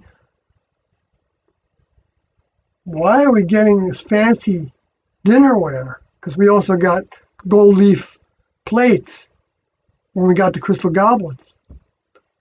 Actual gold leaf around each plate, different sized plates and bowls. And that required a certain care in washing them, and a care in washing those goblets and drying those goblets so they didn't break. So we had to learn to be more gentle with the things we were handling, and certain students had problems with that and would break them. And so they were removed from that task, because the task is important. When partners are approaching a task, it's important for them, when they get to a place where there's a question, to work through that question. But to try to do so quickly and without getting into a big to-do over it, unless there's a lot of ramifications to that question. And then what they do is they go to the overseers of that department, if they have access to them, and ask and get them involved in trying to answer the question. And the overseers might have information on how to do something that they didn't have, because sometimes the overseers had a little bit more overview because of their having a closer interface with T&O.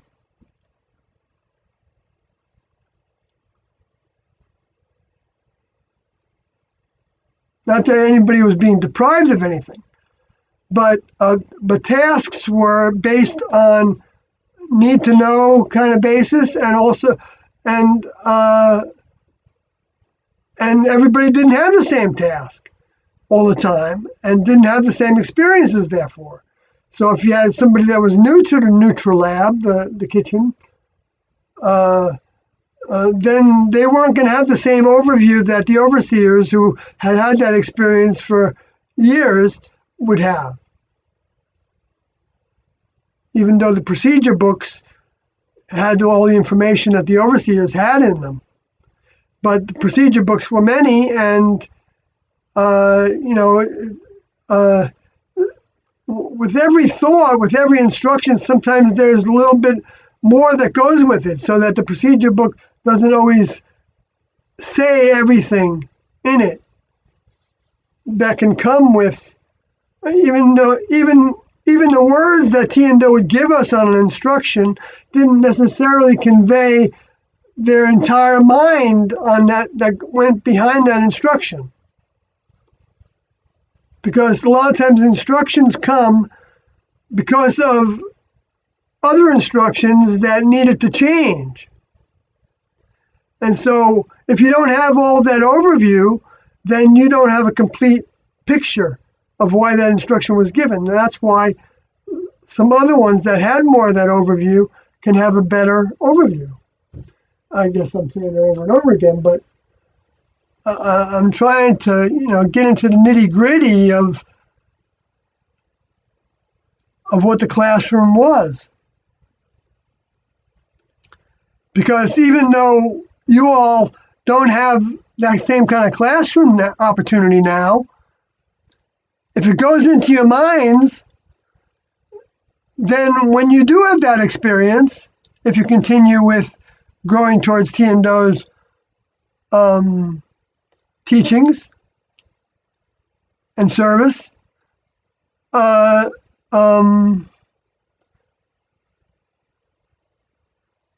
you'll potentially have a little bit more insight. But hopefully I'm not putting confusion out. I know I feel like I know I'm not to be. I can't compare myself to what Doe would say about all this, but I'm doing the best I can with it, and I'm not feeling that T&O are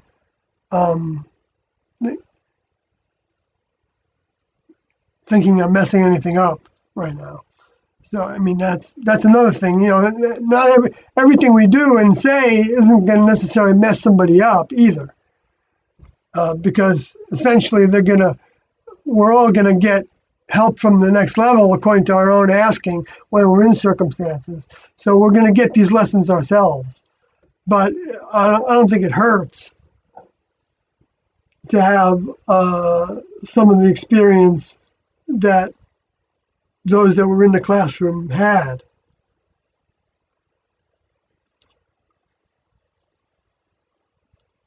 Because it is all for positivity.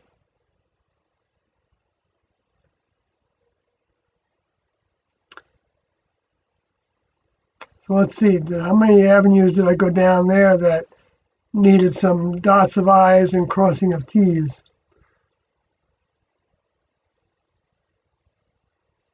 I'll go back to the chat room. Maybe you'll fill me in on some things.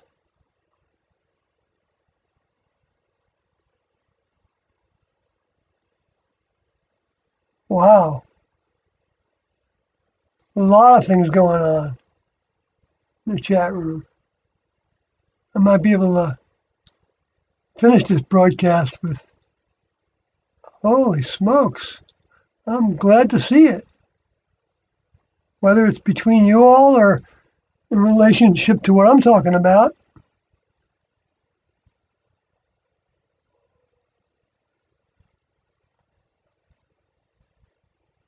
I'm going to be here for 4 hours tonight. I got to get up at 7 in the morning.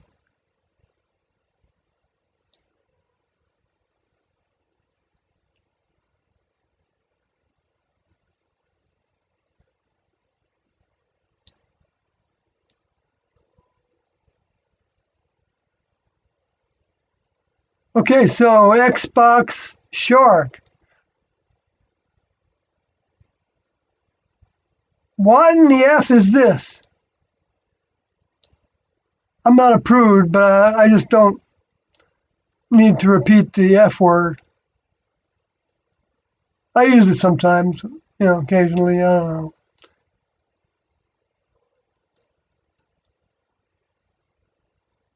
Okay, then Xbox says, is this part of that Heaven's Gate thing?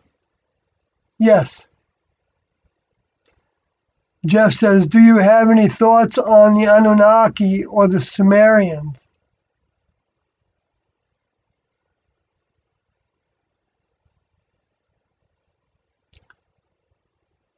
Well, I believe the Anunnaki are the fallen angel souls, and the tribe of humans that they were associated with, working with, from whatever space aliens. Space aliens influencing humans. I mean, the Sumerians and the Babylonians, I think, were different tribes, so to speak, but during the same time period, as far as I could tell, I know, I know there's different materials associated with the Sumerians, and I've seen some of those materials, but I haven't put that much effort into studying those materials much, so I don't have a lot to say about it. But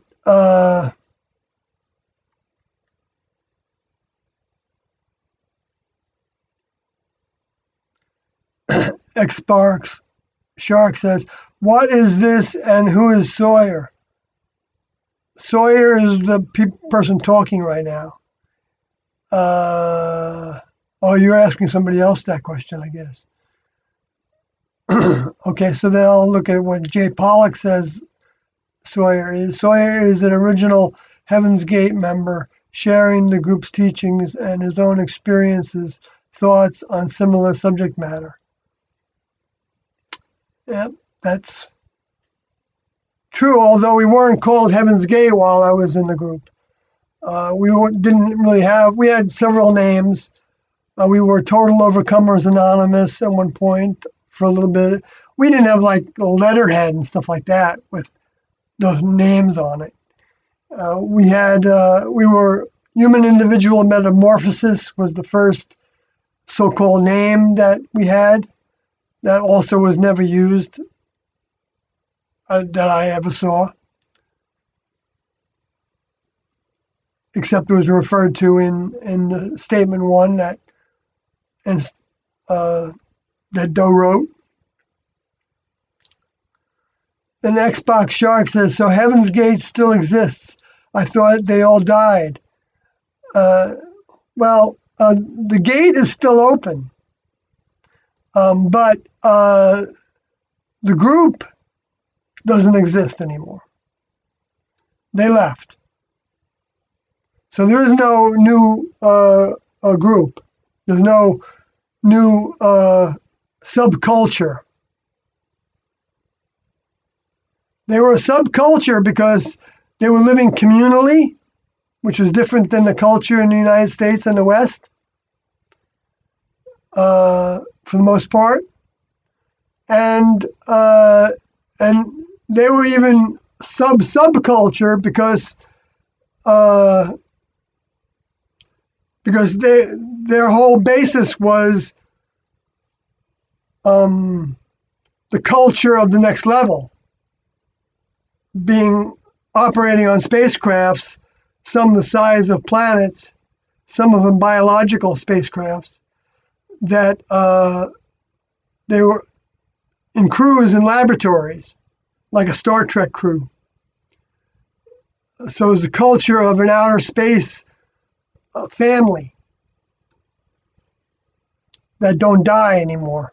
They're not mammalian anymore. They don't reproduce. They don't have little baby members. But they have young members and older members. Those are the different kinds of members there are.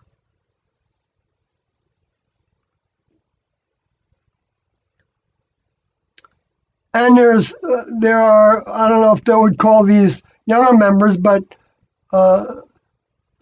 student members that receive some of the 38, those said would need to come back to further overcome their humanness.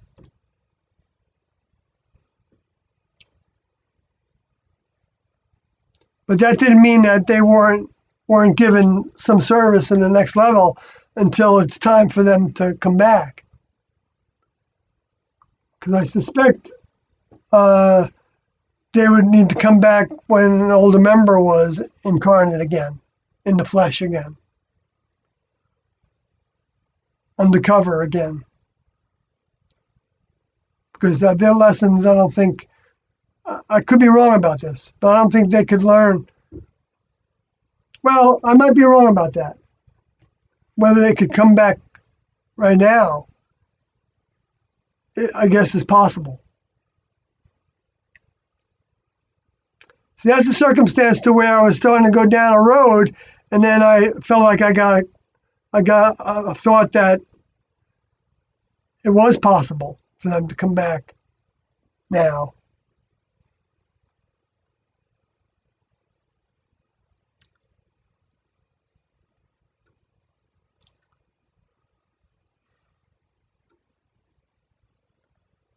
So what that would mean if that was the case, I'm not saying it is, but if that was the case, what that would mean would be their soul body would come back, which is a physical plasma kind of physicality, Doe said, of different kind of densities, I think, and would be looking for a human vehicle, might have even found one already, to do a task in the human kingdom that would help them further overcome some aspect of what they hadn't overcome when they left in 1997.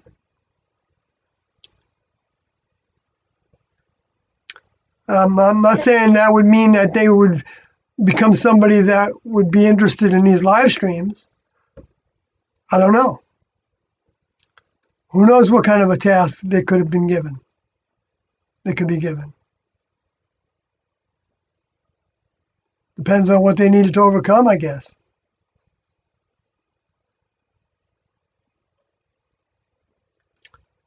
Then Jeff says, the class graduated. There are only former members and people who are interested. Yep.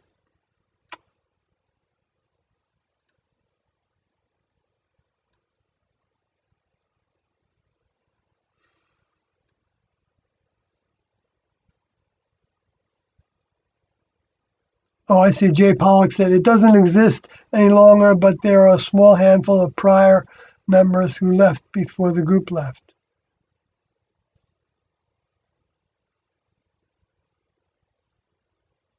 Right, who dropped out. I'm a dropout. And if I went against the next level, then I would be a fallen angel, a fallen crew member, not an angel in the, the way that the religious think of angels necessarily. Because that's the religious terminology. It's not accurate anymore, the religious terminology, really.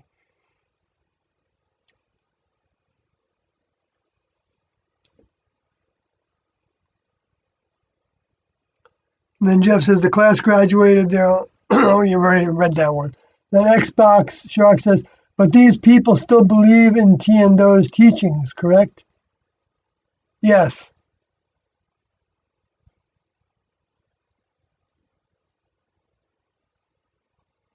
Jeff says Sawyer spent over 19 years with Heaven's Gate. Yes, with the group I spent not over. I think right at that I don't remember the exact day that I left, but I joined September 14th, 1975. And I left in September of 1994. And then Jeff says some still believe like Sawyer. Yes, that's true. Xbox says interesting. Jay Pollock says Sawyer is perhaps the greatest living resource of the group's history and experience.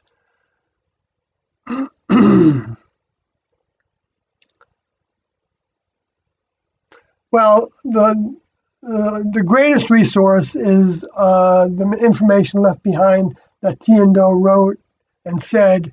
I just have to be clear about that. I'm not saying that what you said doesn't have its value, but um, um, one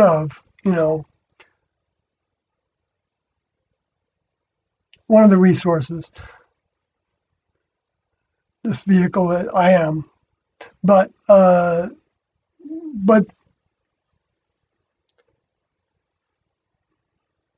but Tiando's teachings are what are most important for all of us to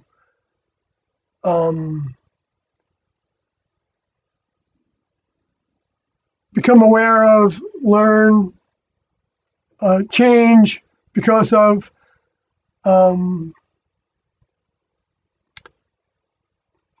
grow into understanding, which I'm still doing, grow into applying, which I'm still doing, because belief alone has its value, but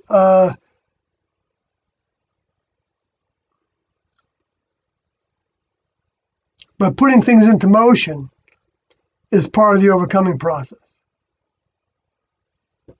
and also part of the metamorphic process that changes us into a new creature, potentially, when we, depending on how fast and furious we go after it.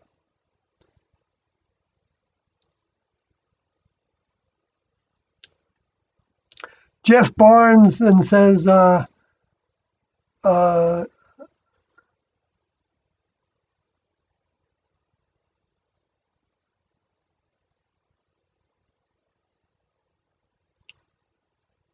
talking about greatest resource, I guess. Right. Yeah, I don't like to be thought of that way, really, because but then again, I understand seeing it that way. Um, and I don't know if I'm the most vocal, but I'm the most vocal that I know about.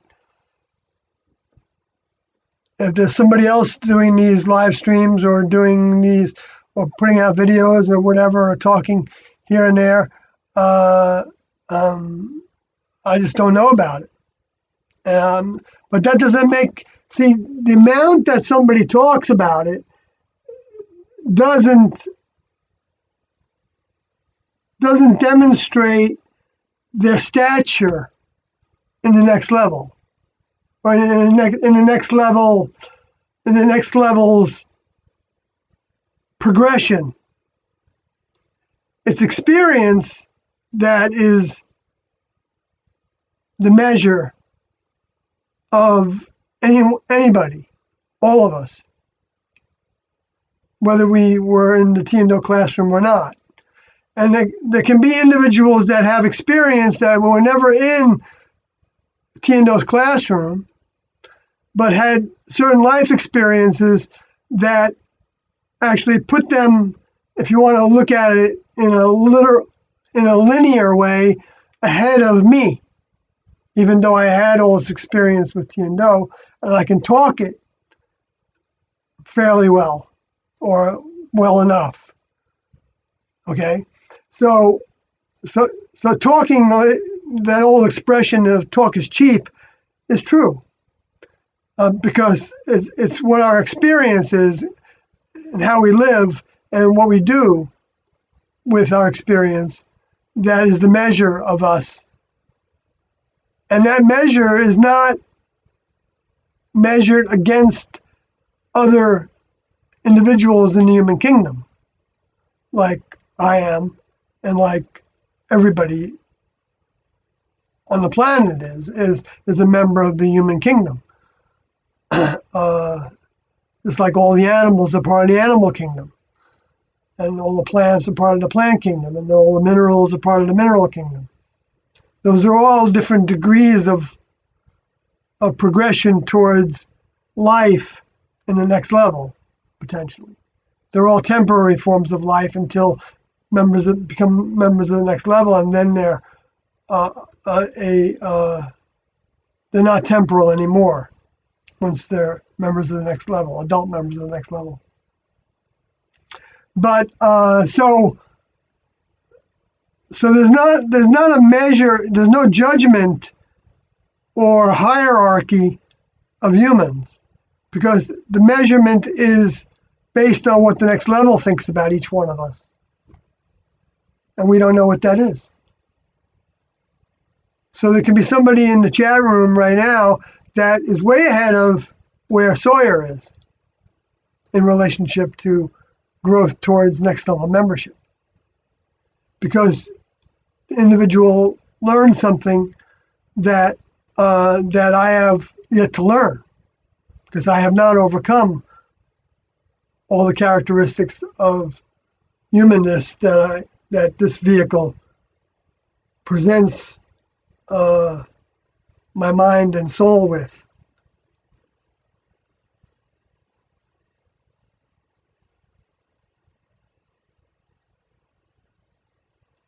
So Xbox says, so how do you all respond to people saying that this is a cult?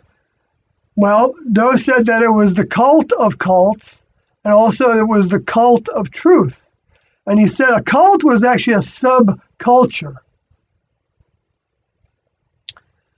And the reason he said cult of cults was because when a number of cults started, for all intents and purposes in the 50s and 60s and 70s, they were looked, a lot of people looked down on them, like the Hare Krishnas and the Moonies, Sun Myung Moon's followers, and the different space alien groups like the Arcturans and the the Ethereans and the Pleiadians and the Raelians and and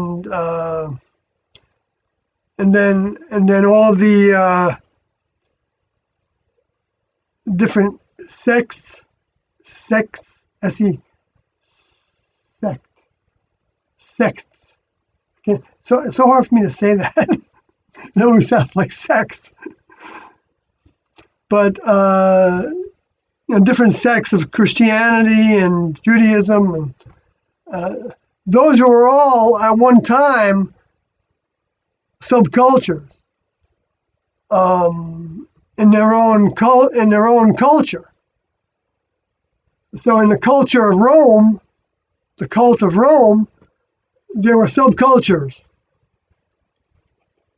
like the Hellenistic subculture was, they were Roman Jews. No, that the Hellenistic were the Greek Jews, and so that became like a subculture. And living communally is a subculture to the Western culture that all live in families. I mean, they're communal in their families sometimes, but they're not living like the tribes of the indigenous tribes lived. In a sense, that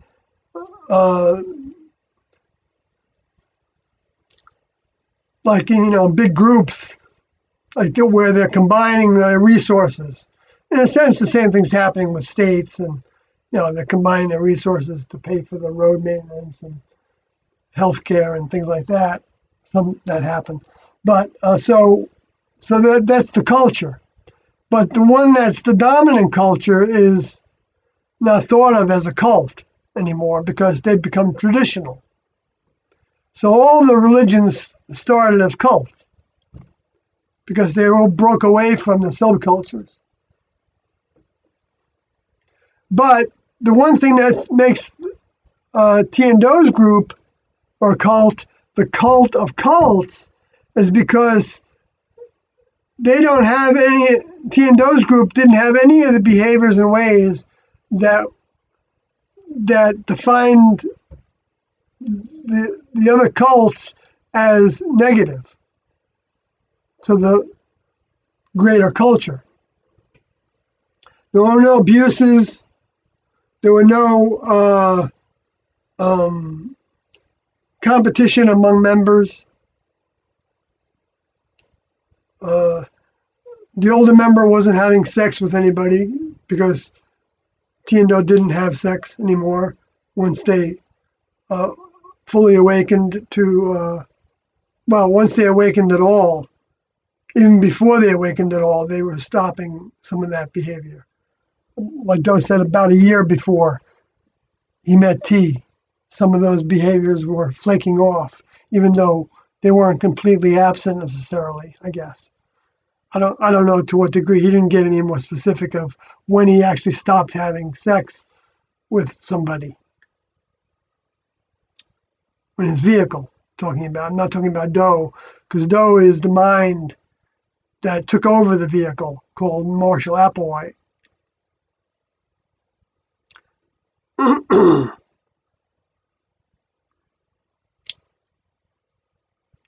So, and no abuses, there were no punishments in the classroom.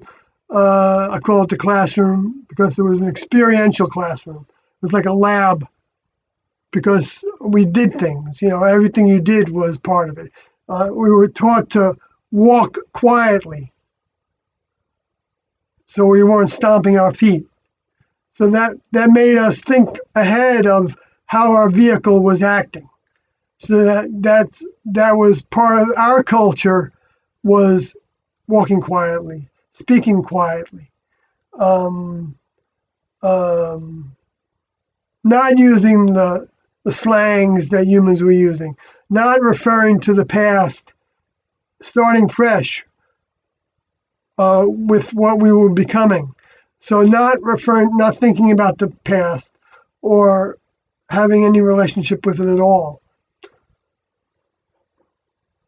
cutting it off. You didn't have that in, maybe you had it to some degree in some of the other cults, but I doubt to the degree that Tian-Do were teaching it.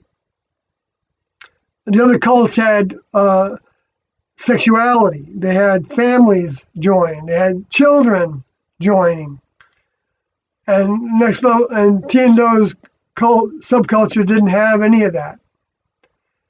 There was no sexuality permitted. If you wanted to have sex, then you were out the door.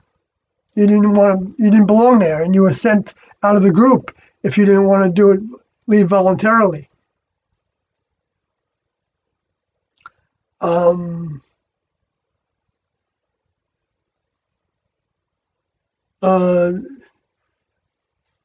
Nobody was held against their will. There were no doors weren't locked from the inside. They were locked from the outside because we didn't want just anybody coming in to the house without our knowing about it, because we were doing things differently. We were living sometimes 30 plus, up to 40 people in a 4-bedroom house in a neighborhood, and we didn't want to be discovered. So we had a lot of rules to try to keep from being discovered and interfered with. All right, well, that's probably enough on the cult aspect. Jeff says it was a cult. They called themselves a cult. When we were in the group, I don't remember us, using that word. If we were talking to the public, like in 1994, we didn't say that we were well, maybe I did. Maybe I did say that we were the cult of cults in some of the meetings where I was the speaker of. I don't think I did, though, because I knew how derogatory that term was, and Doe talked about that we don't use that terminology generally because humans do have a negative response to it. I probably shouldn't have used it as many times as I have in writing and things without qualifying it. Now whenever I use it, I qualify it with all the ways that were not the same as, like, there was no forced suicide.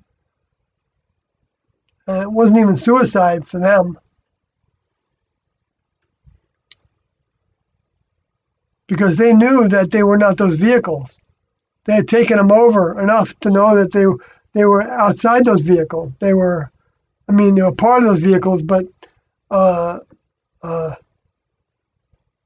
as their instruction was to take them over, and that meant staying with that vehicle all the time, not, daydreaming, which would be like a little way of leaving the vehicle. Like if you daydream at night during a dream, then night dreaming, whatever, then it's like astral traveling. And we were encouraged to stay with our vehicles, not to go astral traveling, because some had experience with astral traveling before they joined. I did, but I didn't know that I did. But most of us maybe astral travel a little bit. I don't know for sure, of course, because I'm not in everybody's head. But if you remember going someplace and seeing something in a dream, that's an astral traveling, I think. Even though it was made into a spiritual kind of terminology. But it does have to do with spirit. Mind and spirit are synonymous. And mind and information, programming, good programming that we instill upon our vehicle.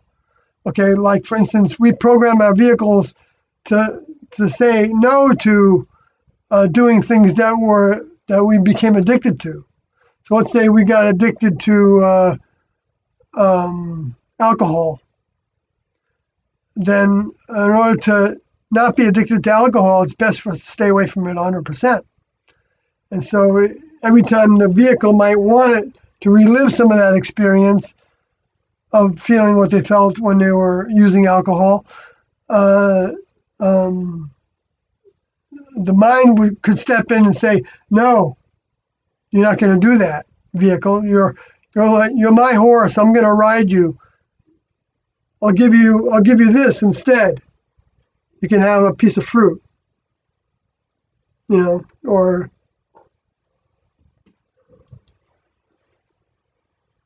change what you're doing right now, so get it off your mind. Put up a blank cue card, so that you don't see that influence as being desirous, whatever that is. That could be sexuality addiction. It could be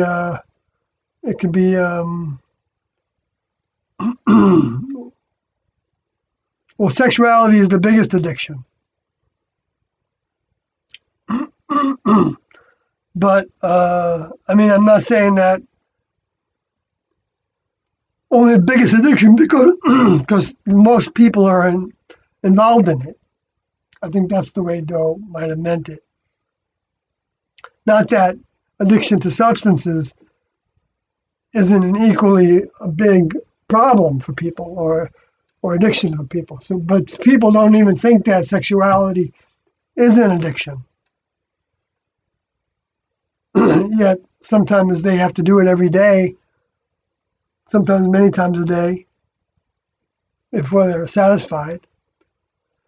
So it's degrees of addiction also.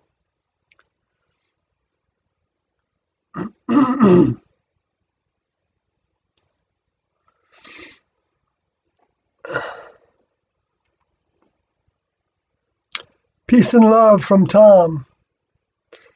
Jeff Barnes, I am fascinated by the people and teachings. I want to believe, but I'm too skeptical of religion.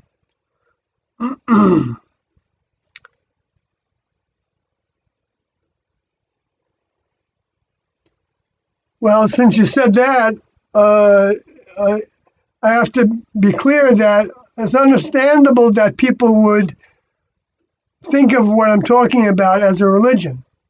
Because what a religion is it's a belief system. A system of beliefs that people have about the invisible world or what's outside the planet or what's paranormal. But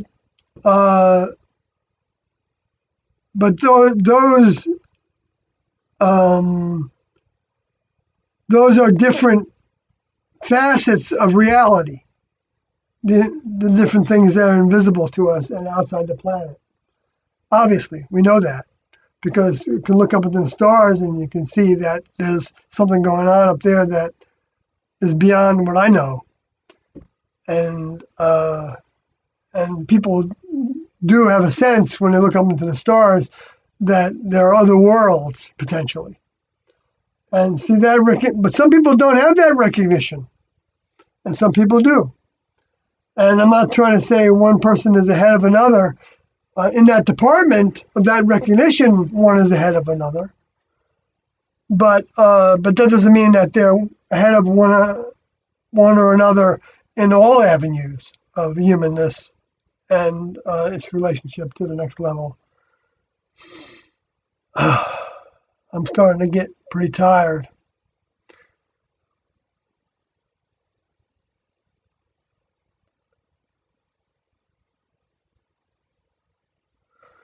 Right, skepticism is a good place to be, but Heaven's Gate is not a religion because the religions are all corrupted. They're all distorted and diluted from what stimulated them to come to be in the first place. And that's the evidence of that is you can go to any of the religions and look at what they consider to be their core documentation and read about the behaviors and ways in that core documentation. And look at the behaviors and ways of the people that are now leading the religion. And you will see that in many, many cases, there is no connection there. Like with Christians, one of the teachings from Jesus was to become a member of the next level, you had to leave your family behind. To put all your efforts into becoming a member of the next level, the kingdom of God. And yet, that didn't mean that everybody was going to do that at the same time, because everybody grows at potential different points of growth and separates in different ways. But to actually graduate into adult membership, which requires being with an older member that's present, would require leaving family and friends and past and careers and riches behind to pursue. Because the older members don't want anybody that's just wanting to pursue it a little bit, just wants to believe in it and make it into another belief system, another religion that you just believe in, but you don't got to do anything. You do have to earn your membership in the next level. And that's a huge difference between a lot of the religions that don't really have to earn that much.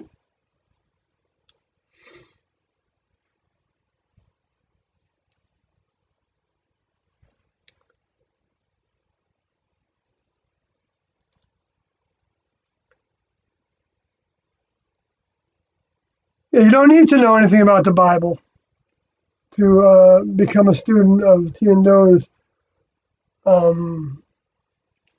future classrooms.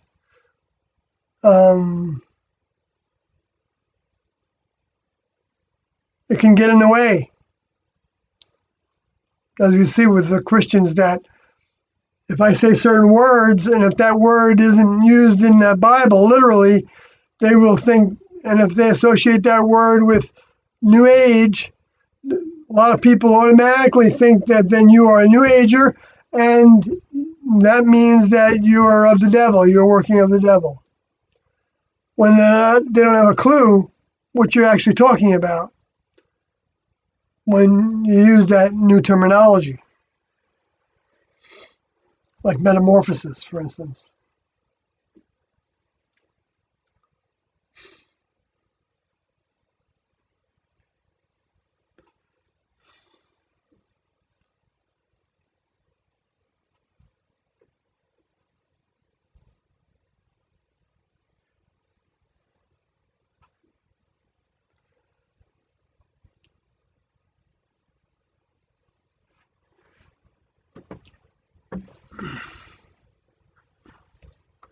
I'm not going to go through reading everything that you all are talking about between you, unless there's something about it that I want to comment on. But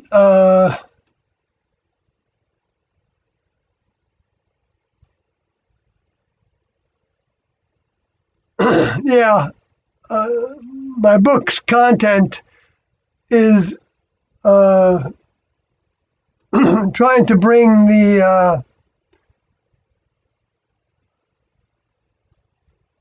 records of what Jesus said and what was recorded in what was called the book of revealing, the book of the Revelation, to witness to as evidence that Tiendo were the return of the ones that were called the Father and Jesus that was promised. They came in terms of the two witnesses.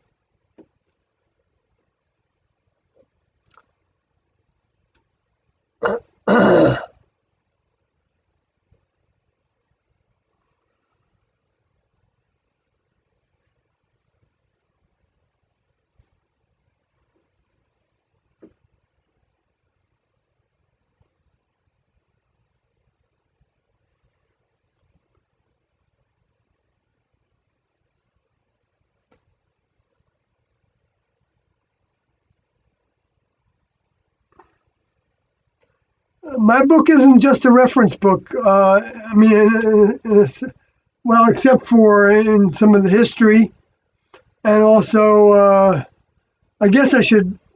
Well, yeah, I don't think I'm going to get around to doing that, but I am slowly proceeding on writing a new book that will have a synopsis of my current book in it as a part of it, as like one chapter instead of the whole book being about, but this book will probably be a lot shorter and will cover a number of different subjects of thought that I believe are related to Tiendo's material.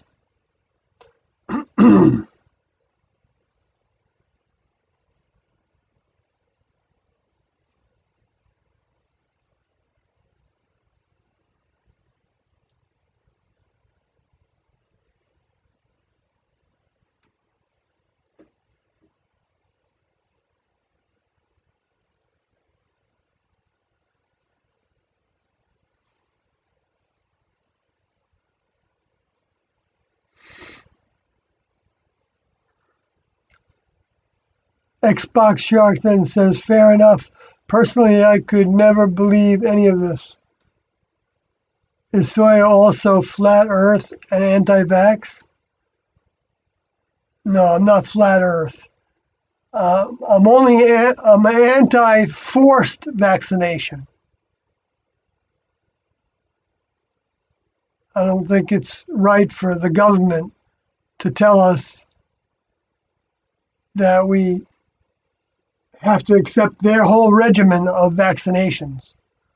There's a lot of evidence behind saying that there's a lot of problems with vaccinations, a lot of problems. But that doesn't get talked about much because the mainstream hates talk about that because they want, people to just go along like sheep. And then Jeff says, you probably don't know enough to make that assumption, but I understand where you're coming from. Okay, what more do I need to know?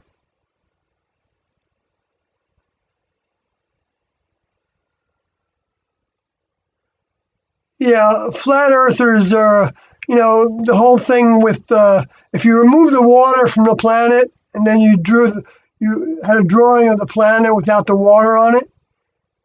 I've seen that picture a lot of times. It looks kind of like a flat Earth, I guess.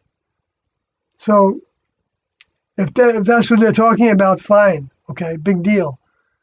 But to me, flat earthers are rebelling that we live on a globe, and there's plenty of evidence of that. So I don't think but the fact that the media a lot of times will portray that, especially they will do a story on the flat earthers when there's so few people that actually believe that 100%. A lot of the people that even go to the flat earth conferences, I suspect, I don't know for a fact, are just curious about it or are just rebellious in general, and they just like being part of something that's very rebellious.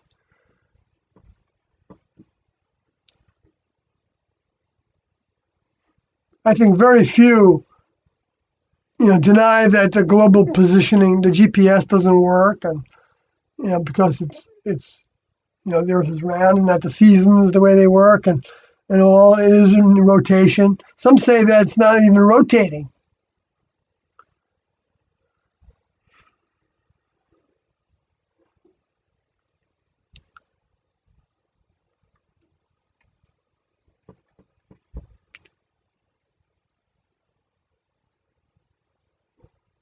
Yeah, I'm for fixing the vaccines if there's a problem with them reported, not just using humans as the guinea pigs.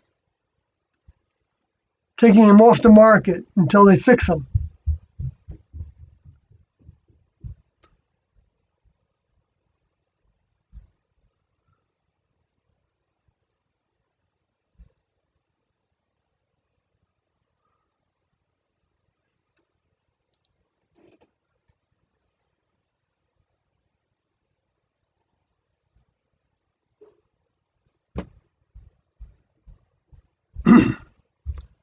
Yeah, humans aren't. I don't believe humans are doing anything to heat up the planet.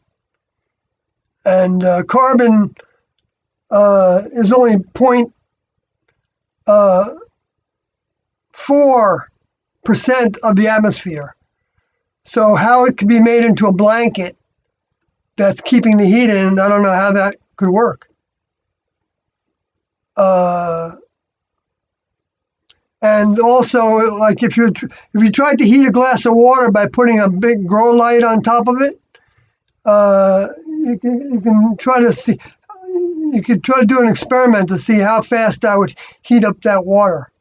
It'll heat it a little bit, but not if the water is circulating and what degree, what kind of temperature would that have to be to heat what temperature of water? It's the sun can heat up the water of the planet. The sun is what's behind the heating of the planet, obviously, and also the cooling of the planet. And the solar wind has been shown to block the cosmic rays that are coming from the rest of the universe, or whatever that's coming in our direction. And that cosmic radiation, if the solar wind wasn't blocking it, would fry us, would like irradiate us. So the solar wind is actually protecting us, and also producing the cloud cover, a lot of it, and the wind. So humans aren't doing all that. The whole atmosphere is filled with nitrogen and oxygen. 79% nitrogen, 29% oxygen. So that the total atmosphere,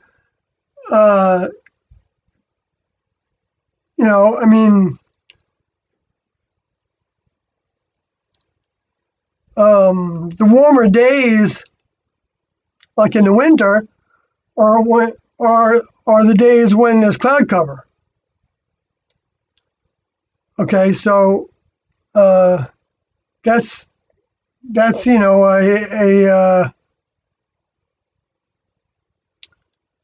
indication that the total atmosphere seems to hold in some heat. But just carbon is absorbed by the ocean, a lot of it. And carbon is absorbed by all the plants, a lot of it. And humans absorb carbon as well. And the rain also washes out all the particles that are heavy particles in the air. So when all those carbon particles go out into the atmosphere, and the rains come and the winds come, the wind blows them around, recirculates everything, and then causes them to fall back to the ground through rain. So they go back into the water, back into the earth, where they get filtered through the earth, so that the carbon particles don't get back into the water necessarily, into the drinking water. Those cycles were designed by beings that knew how to design all this. And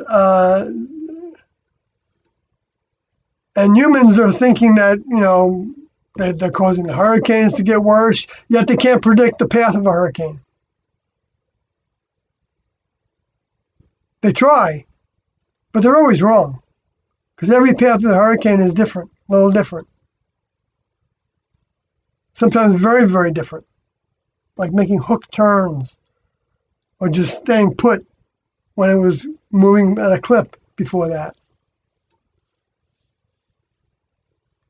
There's been times in the past that archaeologists have talked about and anthropologists have talked about where there's been warming and cooling, both.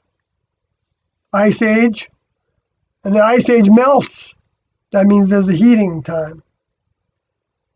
And yet there's no evidence of civilizations on the planet creating fossil fuel burning at that time, but there might have been. There definitely were previous civilizations, according to T and Doe, but they didn't try to guess how many.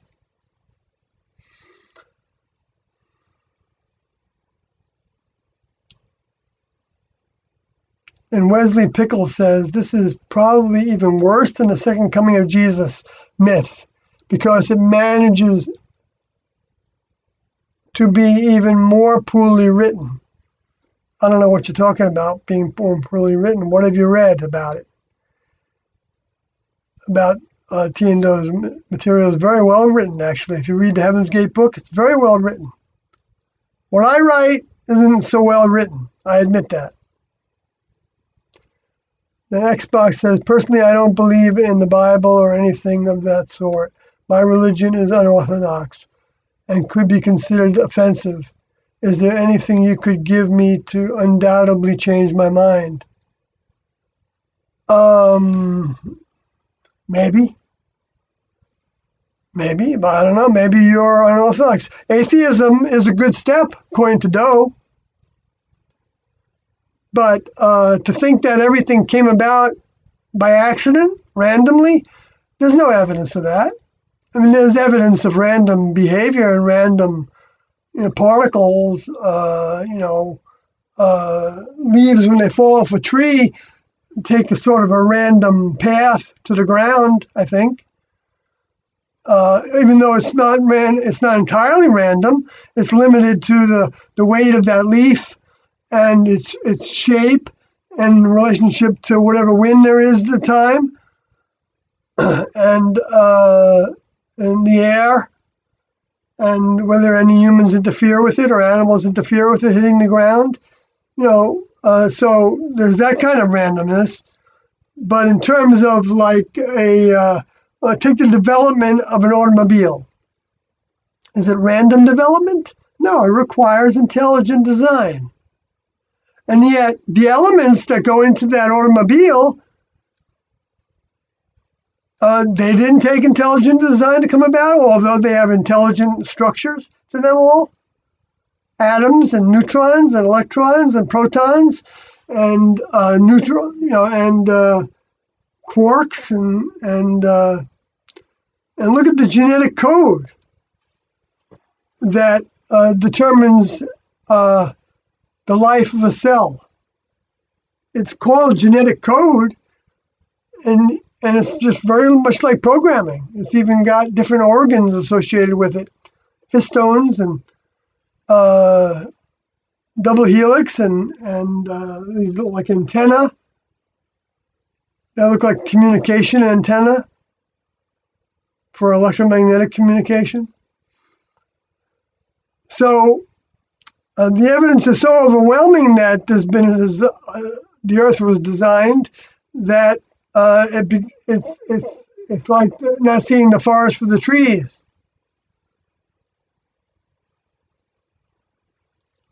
Which I understand. It doesn't mean that somebody that doesn't see it that way is behind, because they may have come to understand things that I don't understand, and they may have come to overcome things that I haven't overcome.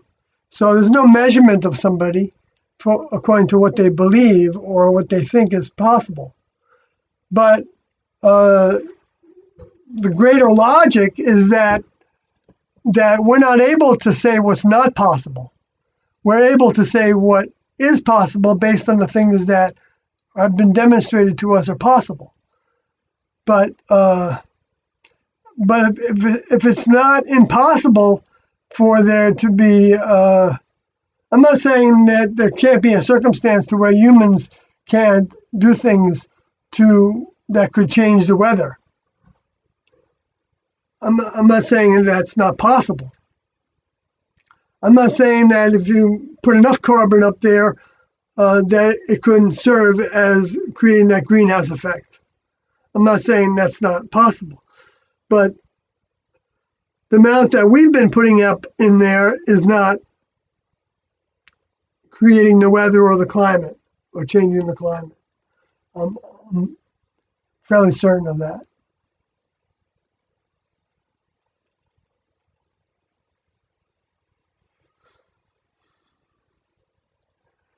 I'm a Satanist. Well, that's a belief in Satan. That's fine, Lucifer was a Satanist. I don't know if you know that where the origin of the word Satan came from. I guess if you're a Satanist, then you might know that. It depends on what degree that you consider yourself a Satanist. I'm not offended by that because it's the Luciferians are the ones that create the religions. There's no bigger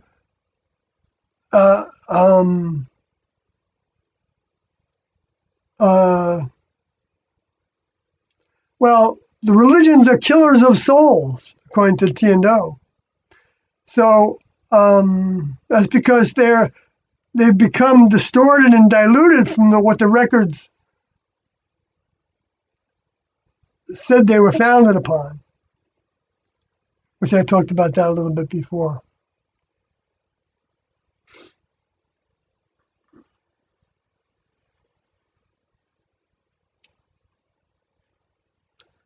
But to me, a Satanist would have to believe that there's invisible beings, invisible structures, if you want to look at them, not as beings or entities, but invisible software structures, dead humans that can influence other humans and can be sent to other humans by other humans or be sent by souls that are dead in the spirit world, can send spirits of dead humans to attack other humans. And then you have the idea of voodoo or even group mind, to where groups of people can become led by.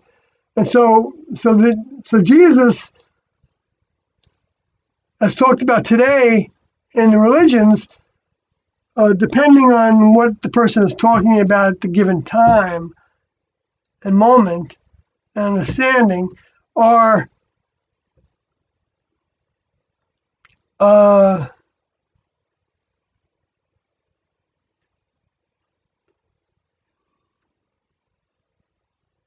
not recognizing that humans' electromagnetics have an organization to them that can be called a spirit or a ghost. That when they die, that's when they become a ghost. And that their influence, there's billions of them around all of us. Well, I'm not saying there's billions around each one of us all the time. But who knows, there could be thousands that are around each one of us at any given moment, or maybe not. I don't know how many necessarily. Depends. It would depend upon how human somebody became. If they became a great human to where they were looked up to by a lot of people, they probably have a large entourage of invisible discarnates or spirits. If God and Satan were real, Satan would be the good guy. So cool. Well, that's just in my opinion, kind of silly talk.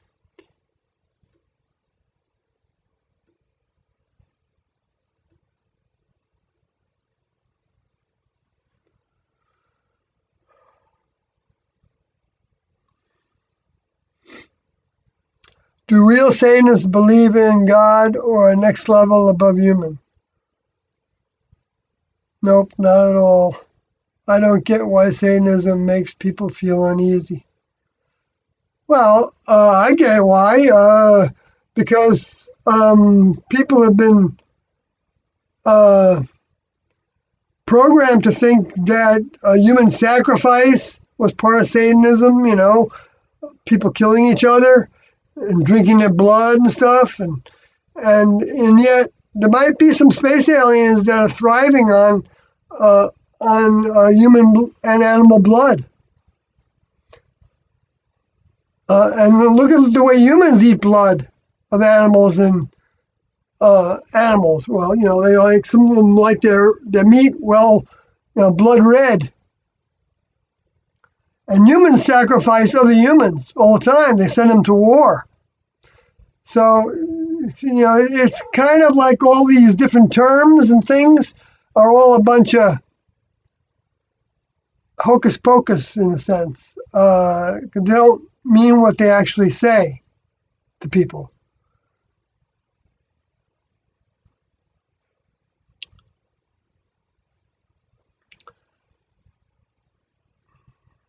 But the space aliens are deceiving people, and they should be feared because they can overcome somebody with their programming.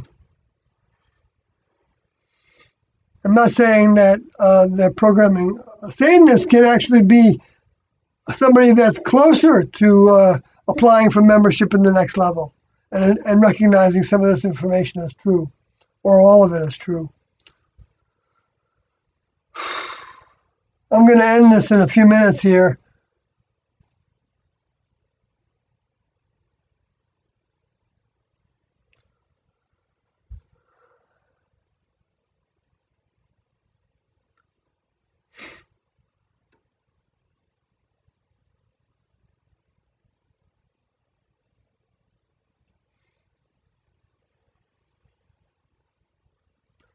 Well, all religion is bad yet at this time now. It doesn't mean that it was always bad. It depended on what information was available. When the next level comes and brings the truth on how it's an evolutionary level above human, it's a physical evolutionary level above human. It's a many-membered kingdom level above human. When they bring that kind of reality, then religion becomes bad. Because religion then holds people back from seeing what's more true and more real. And then Jeff says, but if one religion was real, this one would be pretty rad, in my opinion. I agree with you.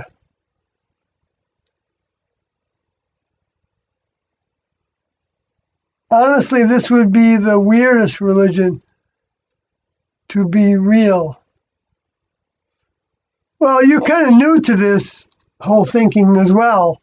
And whenever we're new to something, it can sound more bizarre than it really is. It's actually the most logical of all of them. But then I've been with it for a long time, so naturally I would think that way. Although other former members aren't thinking that way.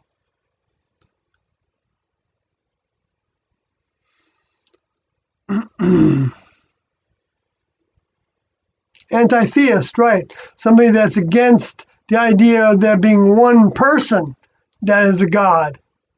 As if there's one big guy there, he's wearing a beard and he's got white hair, he's like a Santa Claus, and he's on top of everything.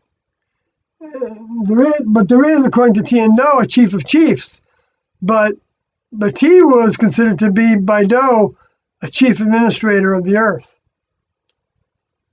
But that they're really like a Star Trek crew, and to where humans are a primitive society, that they are growing actually on the planet, not just observing. Observing is just part of it.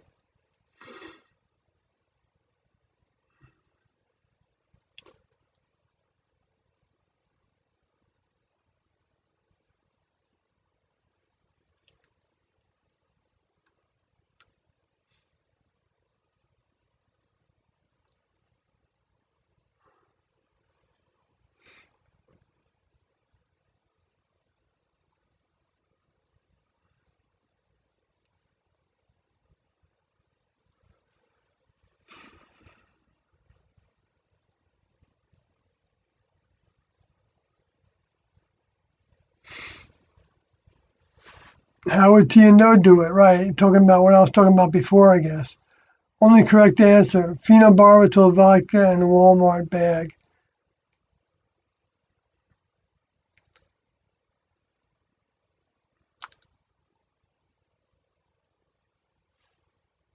You're wrong. That's okay. You can be wrong. I'll let you, continue to chat here. I believe in extraterrestrial life. Jay Pollock. Right. The only true extraterrestrials are the next level members. They're extraterrestrials because they're not restricted to a planet.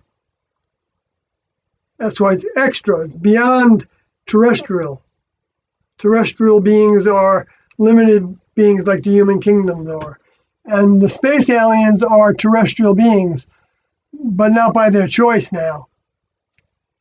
They were forced to be here against their will, to become a testing, to be like fertilizer for humans to grow through.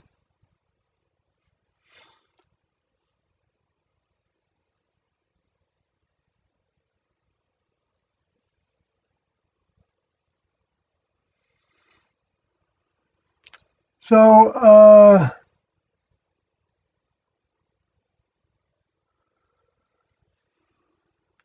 so trolls regularly come in and attack, like this Pickles.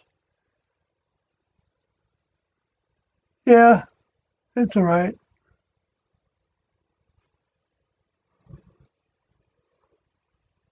I'm not saying that you're trolling. I'm not, trolling meaning looking for other people to steal away from believing in what I'm talking about. Well, as you can see, there's already people that don't believe what I'm talking about, but they still like to listen to the live stream.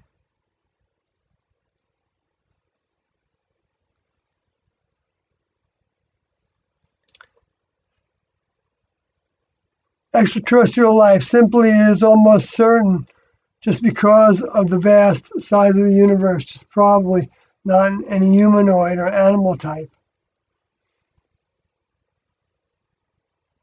I think according to Tiendo, there's planets all over the place that have different types of life forms that are equivalent to humans. In fact, that's where some of the space aliens came from, some of those human equivalent planets, according to Doe.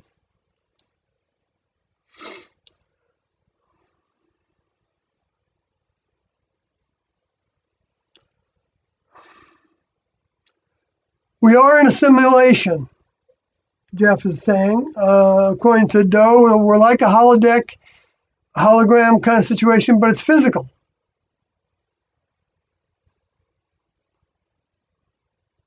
But we're here to gain strength. The ones that are here to gain, that are the returnees, to gain strength.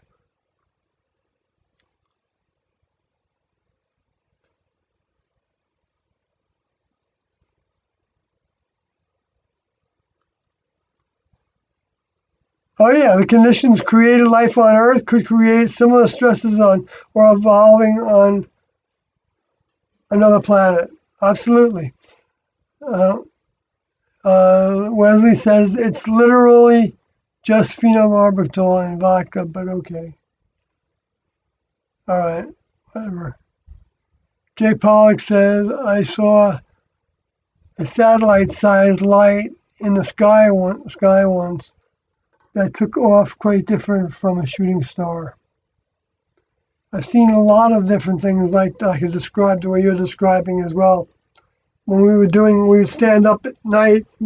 Every night we'd get up and spend an hour just watching the heavens, and then when we were living outdoors, we would watch the heavens before we went to bed.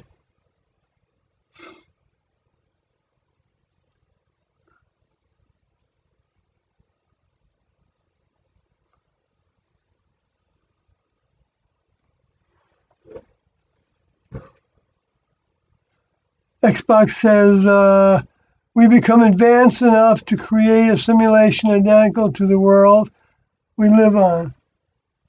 We don't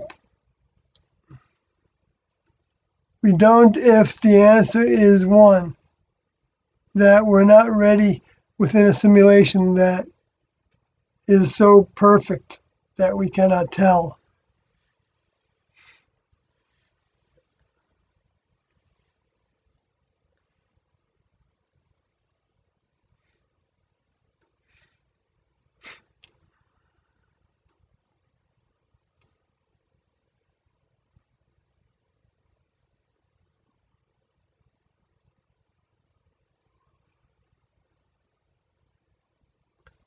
So we could be living in the matrix, Pollock says.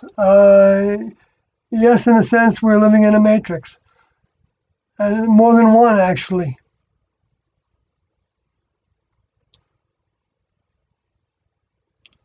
Levels of reality.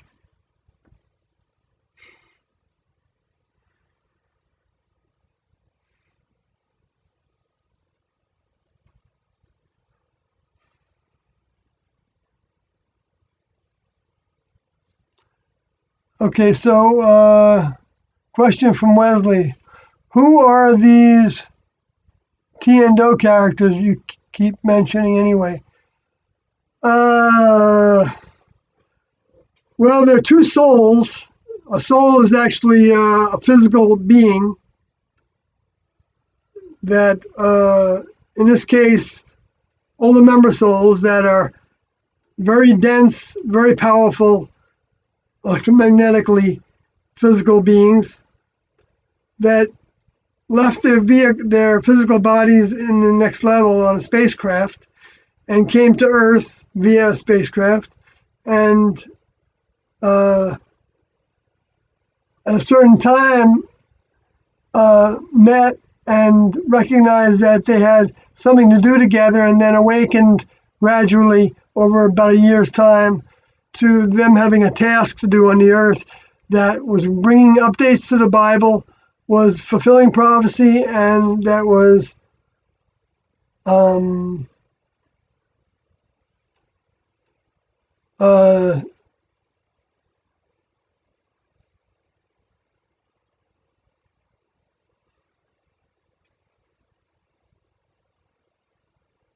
I said that was fulfilling prophecy, and that they spent a lot of time trying to figure out what prophecies they were to fulfill, and he determined that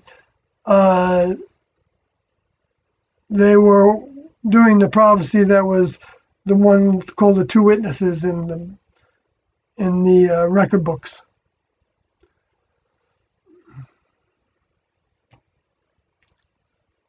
So they were the teachers.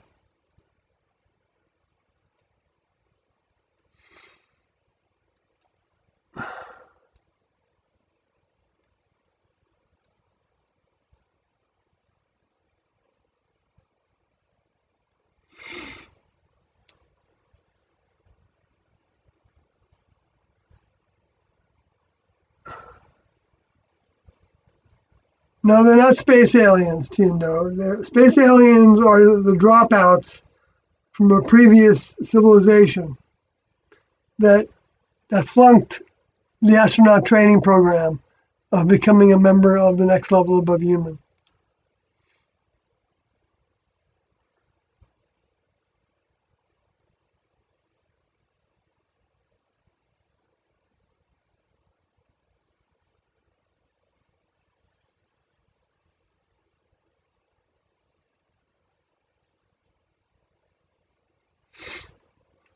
They don't have any other names. Tiendo are the last names they had. They had names Bo and Peep before that, and Guinea and Pig before that, and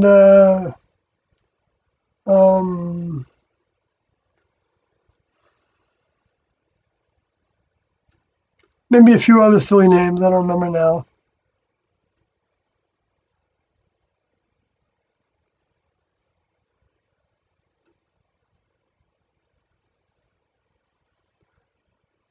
The UFO 2, they were called that by the press.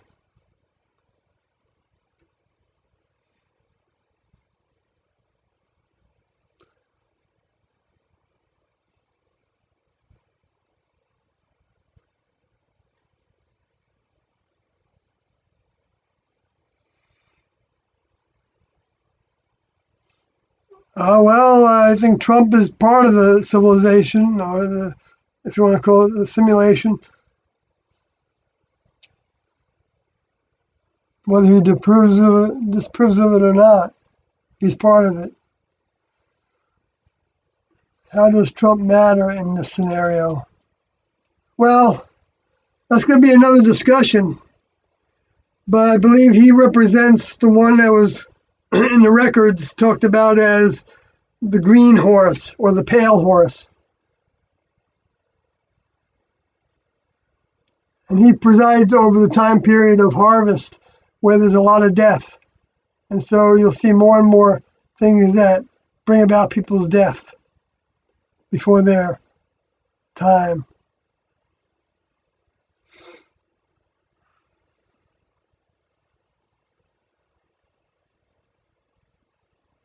Well, it's military, police state, runaway medical interventions, like forced vaccination programs that have produced a number of deaths.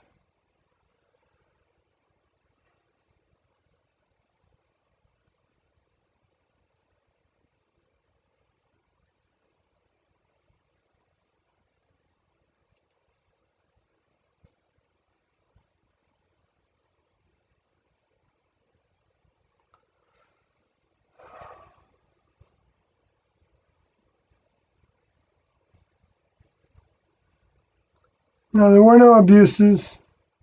No, nobody drinks that wants to apply to membership at the next level, or drugs.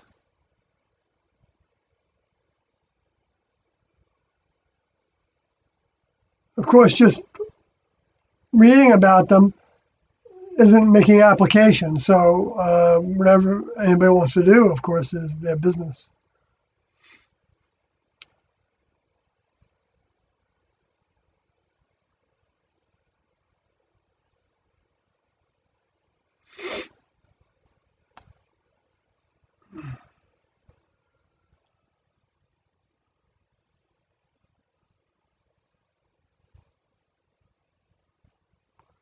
I don't think next level vehicles are subject to any disability or pain whatsoever. All right, well, with that said, I'm going to call it a night. So it's been great to talk again, though I don't like spending so much time on uh, talking about